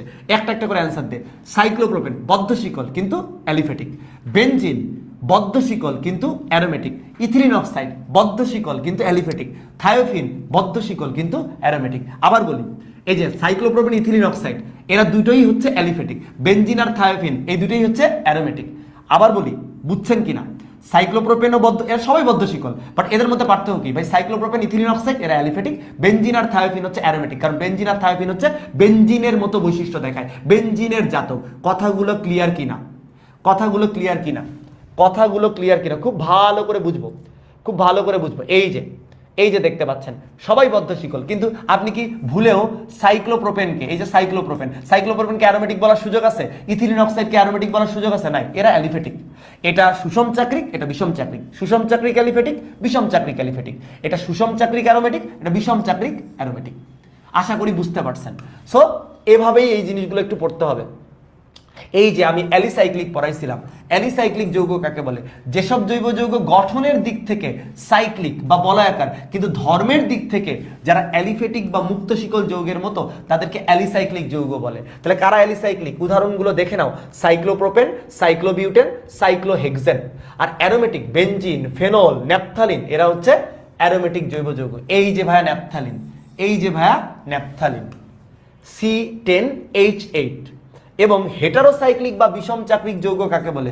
ভেরি ইম্পর্টেন্ট, এটা একটু ভালো করে পড়বো। যদি বলয় গঠনে কার্বন পরমাণুর পাশাপাশি অন্য কোনো হেটারো পরমাণু, অক্সিজেন, সালফার, নাইট্রোজেন এরা অংশগ্রহণ করে তাদেরকে হেটারোসাইক্লিক যৌগ বলে। সিকিউতে আসে। তাহলে হেটারোসাইক্লিক যৌগের মধ্যে দেখ সবগুলো চলে আসছে এখানে। বলতো এখানে হেটারোসাইক্লিক যৌগ আছে 5টা, হেটারোসাইক্লিক যৌগ আছে 5টা। খেয়াল কর, হেটারোসাইক্লিক যৌগ আছে 5টা। এখানকার মধ্যে বলতো কোনটা অ্যালিফেটিক আর বাকি সবাই অ্যারোমেটিক? একটু দেখে বল। এখানে 4টা উদাহরণ, 5টা উদাহরণ আছে, ethylene oxide, furan, thiophene, pyrrole, pyridine. বল এই যে 5টা উদাহরণ আছে, এই 5টা উদাহরণের মধ্যে কোনটি? এই 5টা উদাহরণের মধ্যে কোনটা? এই 5টা উদাহরণের মধ্যে কোনটা? একটু কোশ্চেনের অ্যান্সার দে। এই 5টা কোশ্চেনের 5টা জিনিসের মধ্যে কোনটা? একটু প্রশ্নটার উত্তর দে। এই 5টা জিনিসের মধ্যে কোনটা অ্যালিফেটিক? এই 5টা এক্সাম্পলের মধ্যে শুধুমাত্র ইথিলিন অক্সাইড এইটাই অ্যালিফেটিক বাবা, বাকি সবগুলো হচ্ছে অ্যারোমেটিক। বাকি সবগুলো হচ্ছে অ্যারোমেটিক। ইথিলিন অক্সাইড অ্যালিফেটিক, বাকি সবাই এই যে 4টা, এই 4টাই হচ্ছে ভাইয়া অ্যারোমেটিক। হ্যাঁ, এই 4টাই হচ্ছে অ্যারোমেটিক। ওকে, এখন আসেন, এখন আসেন, এখন আসেন এই যে এক্সাম্পলগুলো এবং এখানে এই যে ফ্লো চার্টটা দেখো। এই যে এই লাইনটা খুবই ইম্পর্টেন্ট, লাল কলমে একটু দাগাই গো, লাল কলমে দাগাই, লাল কালিতে দাগাই এবং লাল কালিতে দাগানোতে আছে। Ethylene oxide, ethylene oxide hetero alicyclic যৌগ। ইথিলিন অক্সাইড হেটারো অ্যালিসাইক্লিক যৌগ, কিন্তু ফিউরান, থায়োফিন, পিরিডিন এরা হচ্ছে হেটারো বাট অ্যারোমেটিক যৌগ। সো আমি এটাই তোমাকে বোঝাইতে চাইছিলাম। দেখো এখন ফ্লোচার্টটা তুমি খুব সুন্দর পারো। মুক্ত শিকল, বদ্ধ শিকল, কার্বোসাইক্লিক, হেটারোসাইক্লিক। কার্বোসাইক্লিকের ভিতরে অ্যালিসাইক্লিক অ্যারোমেটিক আছে, হেটারোসাইক্লিকের মধ্যে হেটারো অ্যালিসাইক্লিক, হেটারো অ্যারোমেটিক আছে। তাহলে এই এক্সাম্পলগুলো খুব ইম্পর্টেন্ট, এক্সাম্পলগুলো খুব ইম্পর্টেন্ট, এক্সাম্পলগুলো খুব ইম্পর্টেন্ট, খুব ভালো করে পড়বো। হেটারো অ্যালিসাইক্লিক, অ্যালিসাইক্লিক, হ্যাঁ, যারা অ্যালিফেটিকের মতো ভালো করে পড়বো। এটা বইটা গিয়ে পড়াইলাম। হ্যাঁ, অ্যালিসাইক্লিক এবং অ্যারোমেটিক যৌগের মধ্যে পার্থক্য লিখে তোমরা পারবা। আচ্ছা, এখন একটা কথা বলি, এই যে এই প্রশ্নটার একটু উত্তর দাও, কোনটি বিষম চাক্রিক অ্যারোমেটিক যৌগ? এই প্রশ্নটার একটু উত্তর দাও দেখি, এই প্রশ্নটার একটু উত্তর দাও।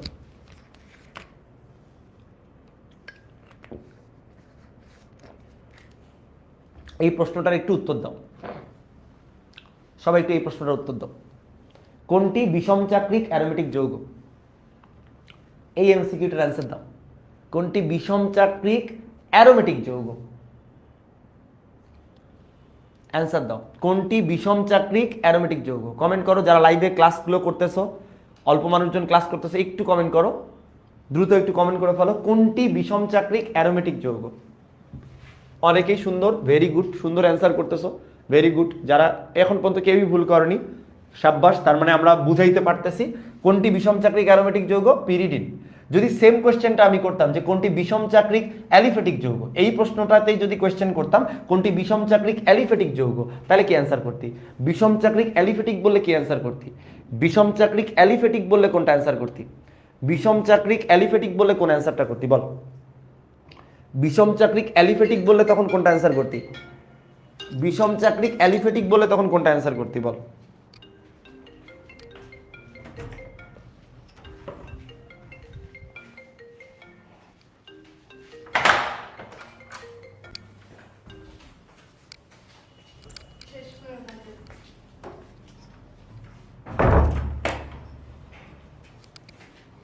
Very good, very good, excellent. সবাই খুব সুন্দর অ্যান্সার করছে। যদি বিষম চাক্রিক অ্যালিফেটিক বলতাম তাহলে ইপক্সি ইথেন। আমি কিন্তু খুবই মানে আরো ফাস্ট পড়াবো। আর মোদ্দা কথা কি জানিস, আজকে না আমার খুব বেশি পড়ানোর আগ্রহ ছিল না। আজকের মানে ওভারঅল গত কয়েকদিনের যে ইনসিডেন্টস, একটু মন খারাপ। মানে একজন মুসলিম হিসেবে, একজন মানে ইসলাম ধর্মের অনুসারী হিসেবে আসলে সব দিক থেকেই জানিস যে পারিপার্শ্বিকতা সবকিছু মিলায় যার চোখের সামনে দেখতেছি, আমরা টাইম লাইনগুলোতে দেখতেছি, এটা আসলে অনেক বেশি ডিস্টার্বিং, অনেক বেশি প্যাথেটিক। আমি যদিও অফলাইন ব্যাচ পড়াইছি, কাল ডিউটি করছি, বাট আসলে কি আমরা সবাই তো সোশ্যাল মিডিয়া ইউজ করি, করতে গেলে কিন্তু স্ক্রল করতে গিয়ে এমন সব ডিস্টার্বিং জিনিসপত্র আমরা দেখে ফেলি যেটা আসলে মানসিকভাবে নেওয়া যায় না। তো অ্যাজ এ মুসলিম যে কষ্টটা পাচ্ছি বা যা দেখতেছি চোখের সামনে, এটা আসলে সহ্য করা খুবই কঠিন।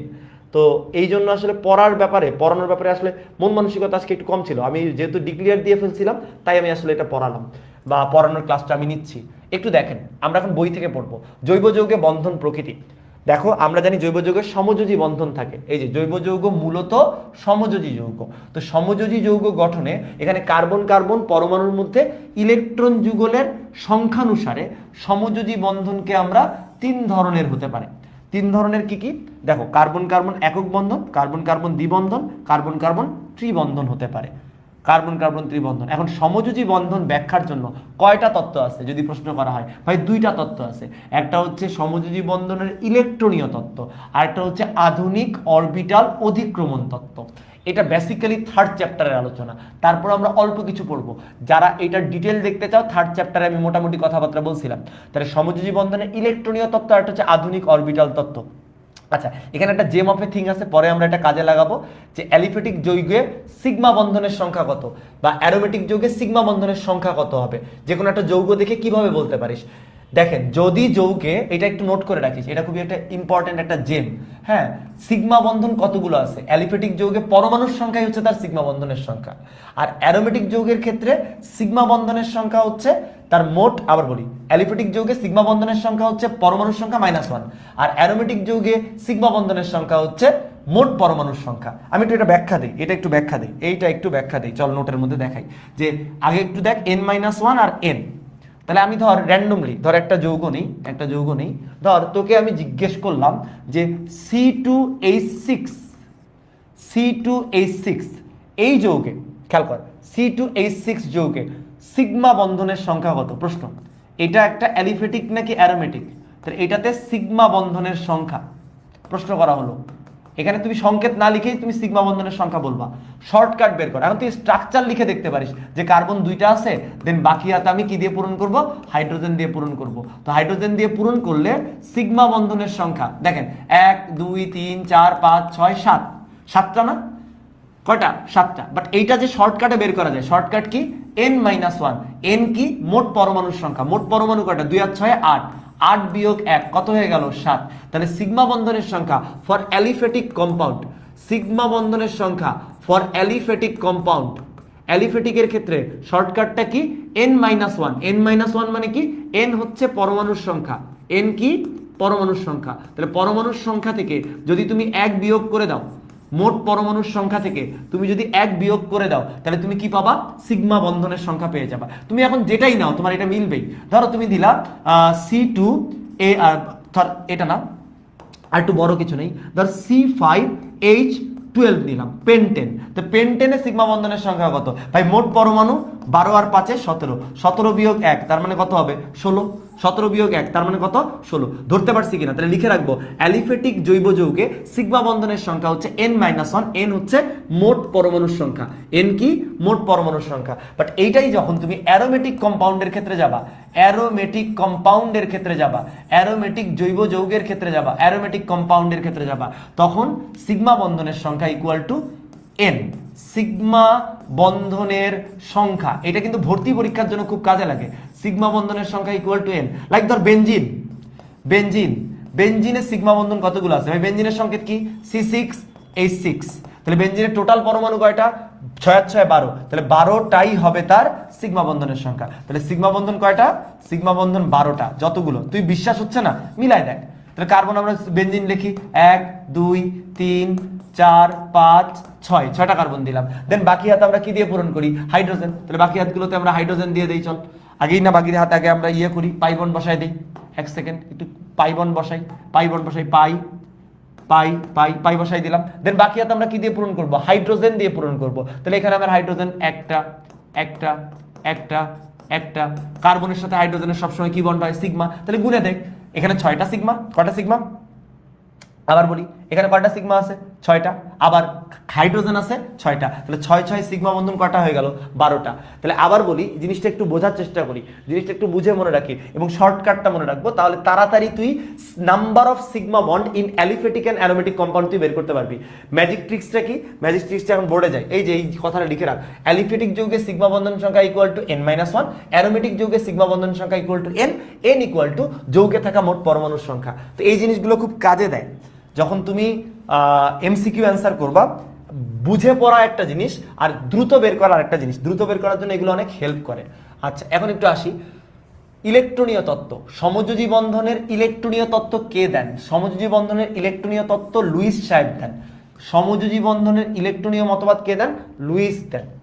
এবং কারা আসলে সমযোজী যৌগ তৈরি করে? তার মতে হচ্ছে যাদের তড়িৎ ঋণাত্মকতা সমান বা প্রায় কাছাকাছি, তারা ইলেকট্রন শেয়ার করার মাধ্যমে, ইলেকট্রন জোড় শেয়ার করার মাধ্যমে সমযোজী বন্ধন তৈরি করেন।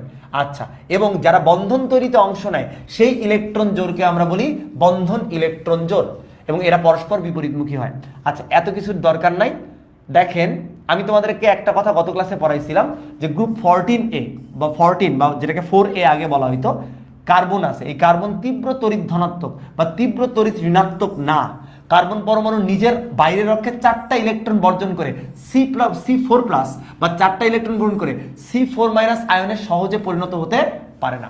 তাই কার্বন কি করে? কার্বন সবসময় ইলেকট্রন শেয়ার করে, কার্বন সবসময় ইলেকট্রন শেয়ার করে। বুঝে পড়ি, কার্বন সব জৈব যৌগে কোন অবস্থায় থাকে? সব জৈব যৌগে কার্বন 4 যোজনী প্রদর্শন করে। যে কোনো জৈব যৌগে কার্বনের যোজনী কত? 4। এখন যেটা পরীক্ষার জন্য খুব ইম্পর্টেন্ট, যে এই যৌগগুলোর এক্সাম্পল, প্রত্যেকটা যৌগে কতগুলো করে সমযোজী বন্ধন আছে, এটা পরীক্ষা আসে। মিথেন অণুতে সমযোজী বন্ধন কয়টা? ভাই 4টা। মিথেন অণুতে সমযোজী বন্ধন কয়টা? 4টা। ইথেন অণুতে একটু আগে বের করলাম, ইথেন অণুতে একটু আগে বের করলাম, সমযোজী বন্ধন কয়টা আছে? 7টা। ইথেন অণুতে সমযোজী বন্ধন কয়টা? 7টা। এবার আসো ইথিলিন অণুতে, ইথিলিন অণুতে, ইথিলিন বাদে মিথাইল অ্যালকোহলে চলে আসি। মিথাইল অ্যালকোহলে সমযোজী বন্ধন আছে 5টা। তো এই যে স্ট্রাকচার দেখ, স্ট্রাকচার দেখ, মিথানল বা মিথাইল অ্যালকোহল, তুই এখান থেকে সিগমা বন্ধনের সংখ্যা হিসাব করলে তো সমযোজী বন্ধনের সংখ্যা হিসাব হয়ে যাচ্ছে।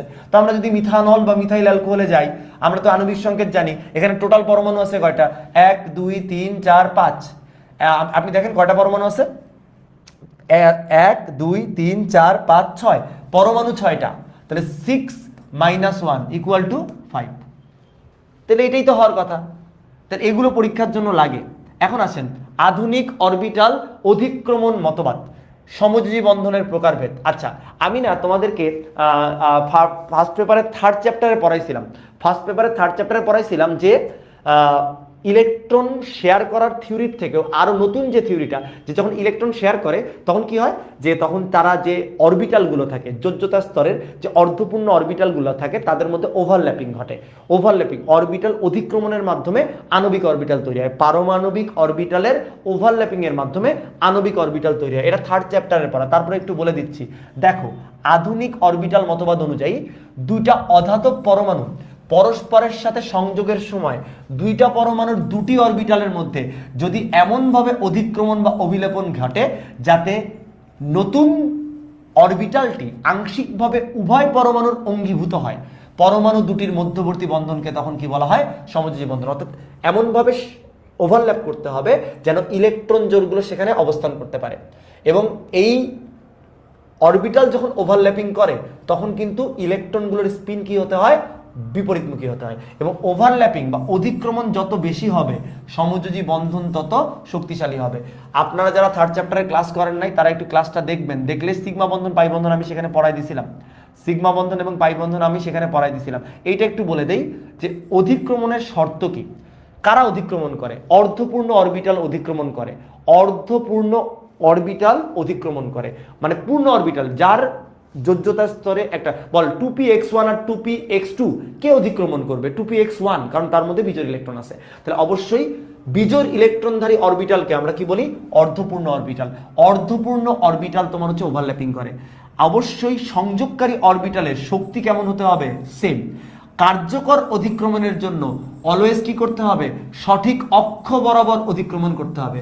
মানে আমি যদি হাতে হাতে মানে তালি দিতে চাই, আমি যদি হাতে হাতে তালি দিতে চাই, তাহলে আমার এটা এভাবে দিলে তো তালি হবে না, তাহলে এটা একই অক্ষ বরাবর আসতে হবে। আবার বলি, তাহলে প্রথম কথা শক্তি, প্রথম কথা অর্ধপূর্ণ হইতে হবে, দ্বিতীয় কথা শক্তি সমান হইতে হবে, তৃতীয় কথা কার্যকর অধিক্রমণের জন্য সঠিক অক্ষ বরাবর অধিক্রমণ করতে হবে, এবং বন্ধন অরবিটালে যে ইলেকট্রনগুলো থাকবে তাদের ঘূর্ণন বিপরীতমুখী হতে হবে। ভর্তি পরীক্ষায় কি প্রশ্ন আসে যে আণবিক অরবিটাল মতবাদ অনুযায়ী এই আণবিক অরবিটাল গঠনের প্রয়োজনীয় শর্ত 9 কোনটি? শর্ত 9 কোনটি? তাহলে প্রথম কথা, অরবিটাল অর্ধপূর্ণ হতে হবে। মাথায় কথাগুলো গেঁথে নাও। অরবিটাল কেমন হতে হবে? অর্ধপূর্ণ। পূর্ণ অরবিটাল, যে অলরেডি ইলেকট্রন জোড়া আছে, সে তো অধিক্রমণ করতে চাইবে না। 2 নম্বর কথা, যে আমি যখন অধিক্রমণ করব, ওভারল্যাপিং করব, আমাদের এনার্জি কি হইতে হবে? সেম। কম বেশি হলে কিন্তু ওভারল্যাপিং হবে না, বা অনেক বেশি পার্থক্য থাকবে। দেখবি এস এস ওভারল্যাপিং হয়, এস পি ওভারল্যাপিং হয়, এস ডি ওভারল্যাপিং হয় না, এস এফ ওভারল্যাপিং হয় না। শক্তির পার্থক্য অনেক বেশি। কার্যকর অধিক্রমণের জন্য সঠিক অক্ষ বরাবর অধিক্রমণ করতে হবে, এবং ইলেকট্রনের ঘূর্ণন কি হতে হবে? বিপরীতমুখী হতে হবে। কি হতে হবে? বিপরীতমুখী। এখন এই অধিক্রমণের রীতি অনুযায়ী বন্ধন কয় রকমের? 2 রকমের। সামনাসামনি হলে সিগমা, পাশাপাশি হলে পাই বন্ধন। তাহলে সিগমা এবং পাই বন্ধন মূলত সমযোজী বন্ধন। শোনো, যদি বলা হয় সমযোজী বন্ধন কয় প্রকার, তাহলে বলবো 2 প্রকার, একটা হচ্ছে সিগমা আর একটা হচ্ছে পাই বন্ধন। যদি বলা হয় সমযোজী বন্ধন কত প্রকার, তাহলে অ্যান্সার করব 2 প্রকার, একটা হচ্ছে সিগমা বন্ধন আর একটা হচ্ছে পাই বন্ধন। একটা হচ্ছে সিগমা বন্ধন আর একটা হচ্ছে পাই বন্ধন। এখন আসো, সিগমা বন্ধন কাকে বলে? যখন মুখোমুখি অধিক্রমণ হয়, মুখোমুখি অধিক্রমণ বা সামনাসামনি অধিক্রমণ হয়, একই অক্ষরেখায় অধিক্রমণটা ঘটে।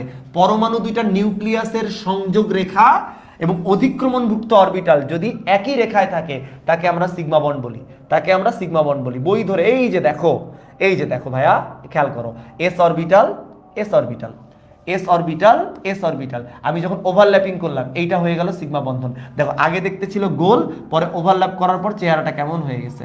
এবং তারা দেখো, দুইটা নিউক্লিয়াস এবং সংযোগ অরবিটাল একই সরল রেখা বরাবর থাকতে হবে। তাই দেখো, আমি তোমাদের বলছিলাম যে সিগমা বন্ধন কোথায় ঘটে? সিগমা বন্ধন সব জায়গায় ঘটে। আর এস অরবিটাল যখনই ওভারল্যাপিং করে, তখনই তোমার হচ্ছে সিগমা বন্ধনই ঘটে, সামনাসামনি অধিক্রমণ হয়েছে। এবং দুইটা হাইড্রোজেন পরমাণুর 1s অরবিটালের অধিক্রমণের ফলে হাইড্রোজেনের অণু তৈরি হয়, হাইড্রোজেনের অণু তৈরি হয়। এই যে দেখো, sp ওভারল্যাপিং, খেয়াল কর, s এর সাথে px, এই যে sp সিগমা বন্ড, এটা কি বন্ড? sp sigma bond. এগুলো তো একটু পরেই কাজে লাগবে। আবার px এর সাথে px, px sigma bond, px এর সাথে px, তাহলে একই অক্ষরেখায় অরবিটালগুলোর ওভারল্যাপিং ঘটতেছে। আর পাই বন্ধন কখন ঘটে? পাশাপাশি সমান্তরালে। পাই বন্ধন কখন ঘটে? পাশাপাশি সমান্তরালে। এই যে দেখতে পাচ্ছি, ঠিক আছে? এই যে এই পার্থক্যটা বাবা খুবই ইম্পর্টেন্ট, খুব important math topic, very very important. Medical admission টেস্টের জন্য খুব important topic, math topic, sigma বন্ধন এবং পাই বন্ধন। আমি 3rd চ্যাপ্টারের ক্লাসে পড়াইছি, যারা ক্লাসটা করো নাই তারা এটা দেখে নিবা। এখান থেকে আমি আর পড়াতে চাচ্ছি না এটা কারণ আমি অনেক বিস্তারিত আলোচনা করছি। এবং একইভাবে 2.1.4 এগুলো কিন্তু ভাইয়া তোমার সংকরায়ন। দেখো, সংকরণ কোন অধ্যায়ের পড়া? 3rd চ্যাপ্টারের পড়া, মিথেন অণুর গঠন। এগুলো কি পড়াতে হবে? এগুলো পড়ানো উচিত না, এগুলো পড়ানো উচিত না। sp3 সংকরণে কোনটার কত পার্সেন্ট চরিত্র, এগুলো কিন্তু আমি টান দিয়ে চলে যাচ্ছি। কেন বলো তো? এটা 3rd চ্যাপ্টারের পড়া, এই যে 3rd চ্যাপ্টারের পড়া, এগুলো 3rd চ্যাপ্টারের পড়া, 3য় অধ্যায়ের পড়া, 3য় অধ্যায়ের পড়া। এই যে বন্ধন দূরত্ব আমি তোদের মুখস্থও করাইছি, সেগুলো আমি তাড়াতাড়ি আগাই গেলাম কারণ এগুলো আমাদের আগের পড়া। আচ্ছা, এইটা ইম্পর্টেন্ট, এটা একটা সিকিউ কোশ্চেন। কার্বন কার্বন ত্রিবন্ধন দূরত্ব কার্বন কার্বন দ্বিবন্ধন দূরত্ব অপেক্ষা কম হয় কেন? এটা সিকিউতে আসে। কারণ কি? যেখানে এস এর চরিত্র বেশি থাকবে, যেখানে এস এর ক্যারেক্টার, এস তো গোলাকার, গোলের চরিত্র যত বেশি থাকবে সেই বন্ধনের দূরত্ব তত কম হবে।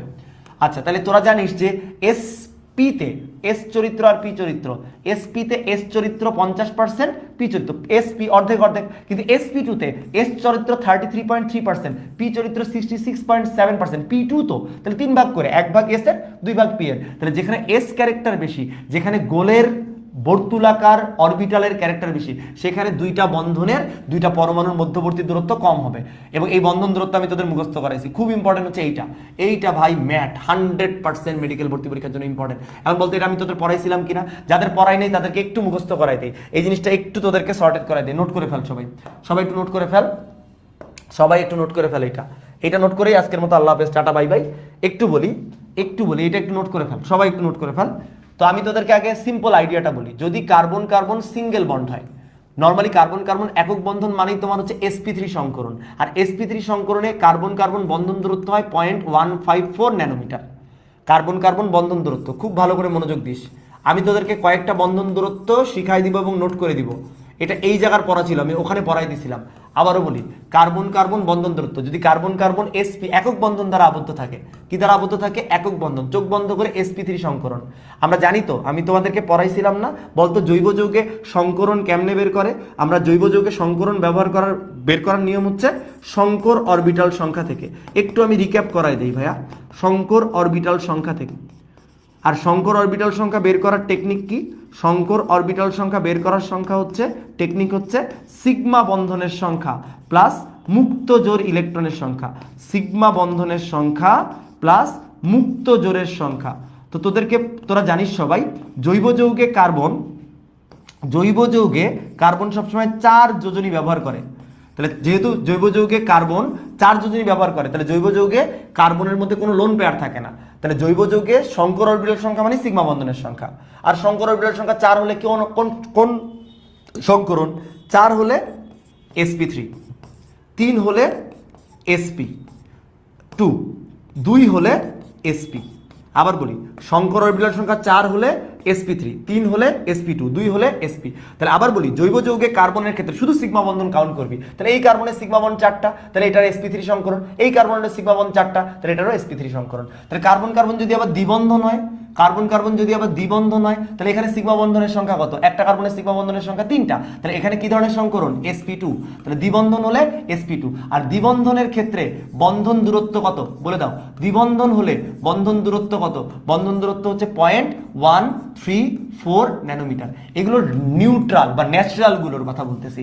আর কার্বন কার্বন যদি ত্রিবন্ধন হয়, কাউন্ট কর, এখানে সিগমা বন্ড কয়টা ভাই? 2টা। তাহলে এটাও sp সংকরিত, এটাও sp সংকরিত। তাহলে আবার বলি, কার্বন কার্বন ত্রিবন্ধন হলে sp সংকরায়ন, এবং সেক্ষেত্রে বন্ধন দূরত্ব কত? সেক্ষেত্রে বন্ধন দূরত্ব হচ্ছে 0.120 ন্যানোমিটার। তাহলে কার্বন কার্বন একক বন্ধন, দ্বিবন্ধন এবং ত্রিবন্ধনের বন্ধন দূরত্ব আমরা জেনে গেছি। এখন যেটা জানা দরকার সেটা হচ্ছে এক্সেপশনটা একটু তোমাদেরকে বলে দেই। ব্যতিক্রমটা বলি। ব্যতিক্রম আমি তোমাদের 3rd চ্যাপ্টারে পড়াইছি, আমি আরেকবার এখানে তোমাকে রিভিশন করাই দেই যে sp2 হওয়া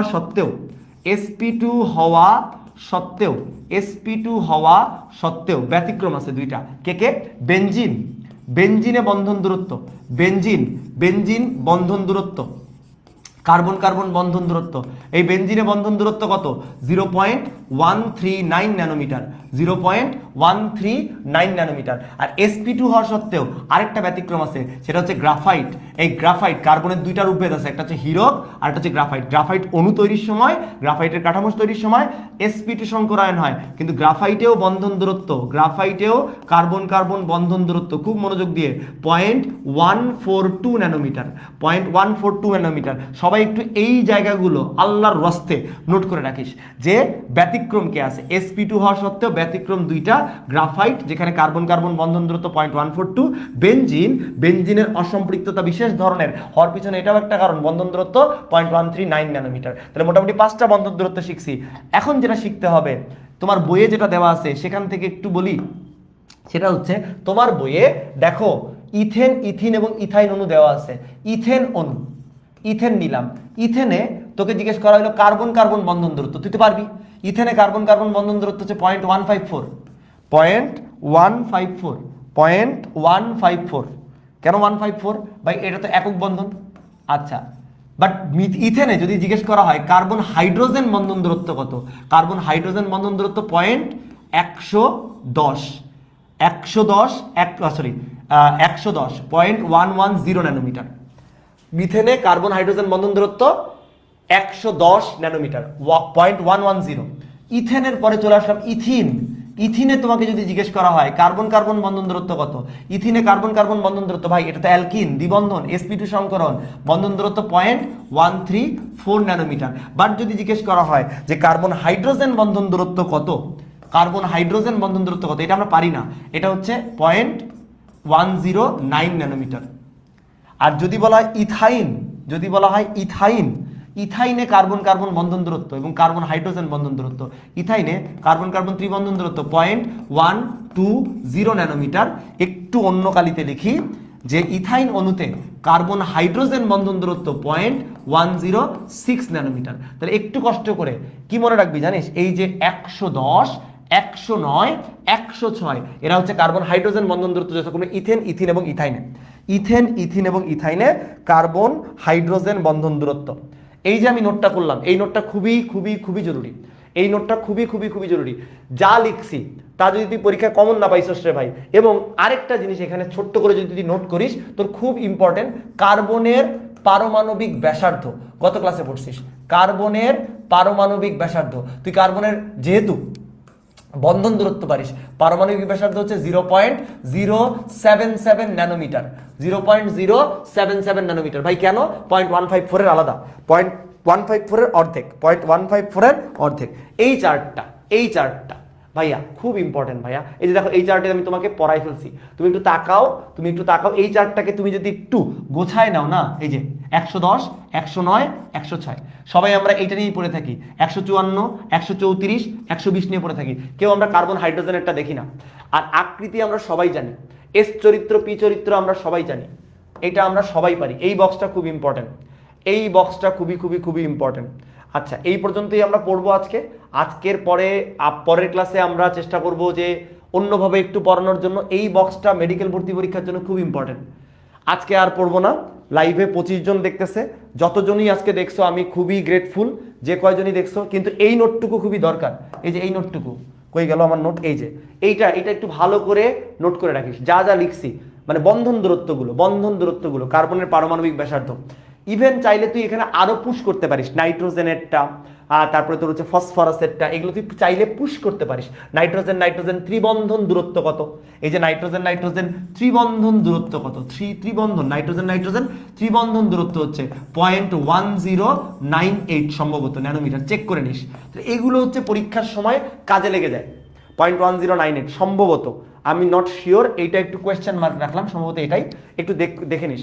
আচ্ছা, আমি আজকে আসলে এইটা আমার মেইন টার্গেট ছিল না। আচ্ছা, একটা প্রশ্ন করে আমি চলে যাই, এই স্লাইডটা দিয়ে চলে যাই।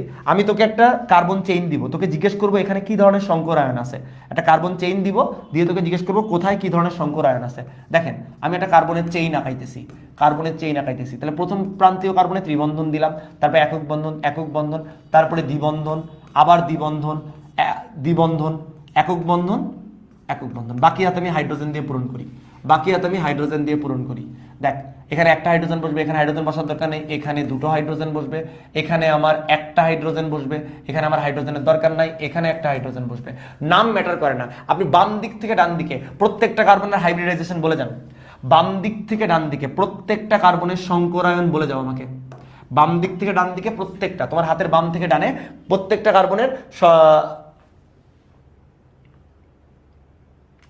সংকরায়ন বলে যাও। আগে এটা বলে যাও, তারপরে এটা বলে যাও। আচ্ছা, এখানে এই কার্বন, তুই সিগমা বন্ড কাউন্ট কর, কার্বনের সাথে হাইড্রোজেনের অলওয়েজ সিগমা বন্ড। তাহলে এখানে আমার সিগমা বন্ধন কয়টা ভাই? সিগমা বন্ধন 2টা। আমরা নাম্বার অফ সিগমা বন্ড, এখানে সিগমা বন্ড কয়টা ভাই? 2টা। 2 মানে এসপি, একটা যদি এসপি হয় পাশেরটাকে এসপি হইতে হবে, নাহলে হবে না। তাহলে দেখেন এখানেও একই, এই যে সিগমা বন্ড 2টা, তাহলে এখানেও সিগমা বন্ড 2টা, এটাও কি সংকরণ? এসপি সংকরণ। কি সংকরণ? এসপি। খুব ভালো করে খেয়াল করে এখন দেখেন পাশের যে কার্বন, এই কার্বনের সিগমা বন্ধন কয়টা? হাইড্রোজেন 2টা, তাহলে 2 হাইড্রোজেনের জন্য 2টা সিগমা বন্ধন, আরো 2টা সিগমা বন্ধন, তাহলে এখানে টোটাল সিগমা বন্ধন 4টা। 4 মানে কি? sp3। আমরা কিন্তু দেখা মাত্রই সংকরায়ন বলে দিতে পারবো। এই কার্বনে সিগমা বন্ধন কয়টা? একটা, হাইড্রোজেনের জন্য একটা, এখানে সিগমা বন্ধন একটা, তাহলে সিগমা বন্ধন সংখ্যাই হচ্ছে সংকর অরবিটাল সংখ্যা, 3 হয়ে গেল। 3 মানে sp2। ম্যাজিক হচ্ছে এইটা, এই যে কার্বন, এই কার্বন দেখে অনেকে না বোকার মতো একটা কাজ করে যে ভাই দ্বিবন্ধন আছে, দ্বিবন্ধন থাকলে তো আমি sp2 বলবো। দ্বিবন্ধন থাকলে, একই কার্বনে যদি 2টা দ্বিবন্ধন থাকে তাহলে ভাই sp2 না। ব্যাখ্যাটা দেখ ভাই, এখানে সিগমা বন্ধন কয়টা? এখানে সিগমা বন্ধন কয়টা? সিগমা বন্ধন তো ভাই 2টা। এখানে সিগমা বন্ধন কয়টা? 2টা। আর 2 মানে কি? sp। তাহলে 2 দিক থেকে দ্বিবন্ধন থাকলে সেটাও কি সংকরণ? sp সংকরণ। এটা সবাই আমরা ভুল করি। একদিক থেকে দ্বিবন্ধন থাকলে sp2, 2 দিকেই দ্বিবন্ধন থাকলে সেটা হচ্ছে sp। এটা একটু মাথায় রাখিস, এইটা একটু মাথায় রাখিস, এটা সবাই ভুল করে, তো এই জন্য এটা দেখাইলাম। আবার এইটা, এই যে এই কার্বন, এখানে আমার সিগমা বন্ধন কয়টা? হাইড্রোজেন একটা, 3টা, দ্বিবন্ধন আছে 3টা, 3 মানে sp2। প্রান্তীয় কার্বন, এখানে আমার সিগমা বন্ধন কয়টা? 4টা। শঙ্কর অরবিটাল 4 মানে sp3। বুঝতে কি পারতেছি? বুঝতে কি পারতেছি? খুব ভালো করে একটা কার্বন চেইনে কোথায় কোন কার্বনটা কি ধরনের সংকরায়িত অবস্থায় আছে এটা বের করা খুবই সহজ।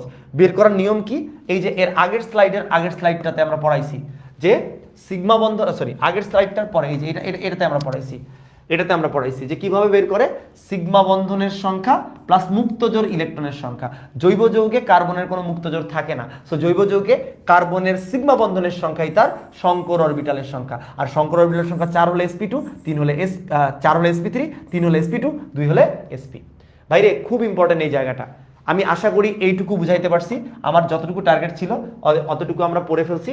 আজকের জন্য তোমাকে ধন্যবাদ, আন্তরিকভাবে ধন্যবাদ। পরের ক্লাসটা আমি জানি না কালকে নিতে পারবো না, কালকে সব কিছুই বন্ধ থাকারই কথা, কালকে নিতে পারবো না। পরশু দিন ইনশাল্লাহ চেষ্টা করবো ক্লাসটা নেওয়ার, পরশু দিন ক্লাসটা নেওয়ার আমরা চেষ্টা করব।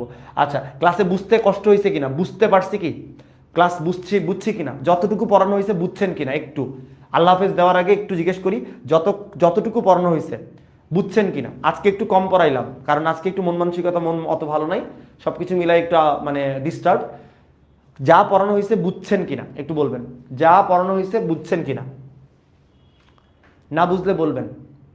যা পড়ানো হয়েছে 25, 26 যারাই আছে যতটুকু পড়িয়েছি আজকে, আমি একটু স্লাইডগুলো আরেকবার একটু দেখাই দিই, ফার্স্ট স্লাইড থেকে। সেখান থেকে আমাদের আলোচনা শুরু ছিল। এই যে দেখেন, এই আগে যাইস না, দাঁড়া, যাইস না, একটা জিনিস দেখানো লাগবে, একটা জিনিস। এই যেগুলো স্লাইড, আমি আরেকবার একটু স্লাইডগুলো ফার্স্ট চলে গেছে না, আরেকবার একটা জিনিস দেখাবো, একটু যাইস না। এই যে ফার্স্ট স্লাইড, এই যে সেকেন্ড স্লাইড, আমরা জৈব যৌগে ক্লাসিফাই করলাম, তারপরে ক্লাসিফাইয়ের অ্যারোমেটিক চিনলাম, অ্যারোমেটিক চেনার পরে আমরা একটা জৈব যৌগের সিগমা বন্ধনের সংখ্যা, দেন আমরা বন্ধন দূরত্ব সম্পর্কে জানলাম এবং সংকরায়ন সম্পর্কে জানলাম। যাদেরকে একটু দেখাই দিই, এক মিনিট যাইস না, একটা জিনিস একটু দেখাবো যে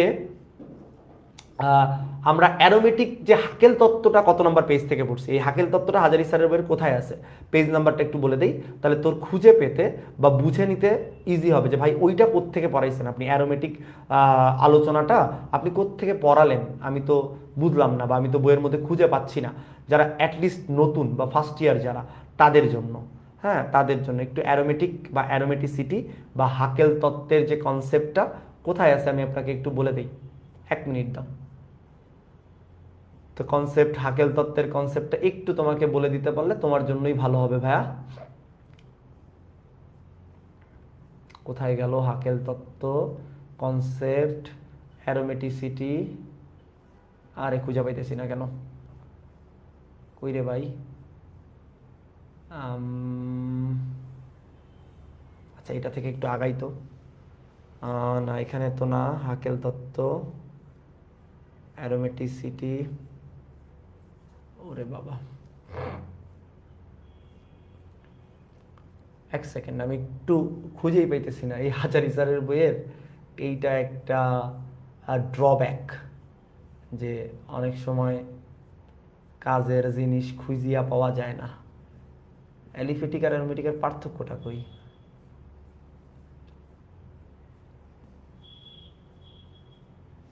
সরি, খুঁজেই তো পাচ্ছি না। অ্যারোমেটিক হাইড্রোকার্বন দেখি এখানে কি হাকেল তত্ত্বটা, তোরা একটু বই থেকে দেখিস তো কত নম্বর পেজ।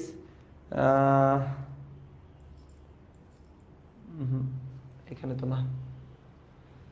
বেঞ্জিনের ষড়ভুজাকার কাঠামো,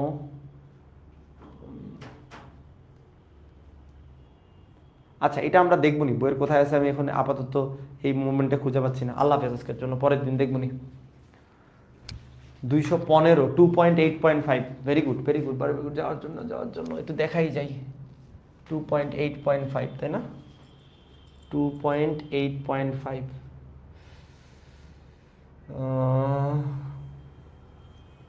হ্যাঁ, এই জন্যই তো বলি আমি আগে খুঁজতেছি। এই যে দূর, এই যে সবাই একটু এটা এখান থেকে পড়িস, অ্যারোমেটিসিটি। এইটাও আমি পড়াইছি, এইটাও আমি আলোচনা করে দিছি। অ্যারোমেটিসিটিটা এটা এখান থেকে দেখে নিবা, হাকেল তত্ত্ব, হাকেল নিয়ম এবং ন্যাপথালিন, অ্যানথ্রাসিন এগুলো আমি পড়াই দিছি। এই যে ফিউরান এক্সাম্পল, ভেরি ইম্পর্টেন্ট। হ্যাঁ, এই যে কেন, এটাও কিন্তু সিকিউ এর কোশ্চেন বাবা, এটা এখান থেকে পড়াই দিছি। তাহলে এইটা একটু দেখবা এখান থেকে, এই অনুচ্ছেদটা আলাদা করে একটু দেখে নিও। এটা একটু দেখে নিও। ন্যাপথালিন কেন একটি অ্যারোমেটিক যৌগ, কেন? এই যে চট্টগ্রাম বোর্ডের কোশ্চেন রে ভাই, হ্যাঁ বোর্ডের কোশ্চেন। আল্লাহ হাফেজ আজকের জন্য।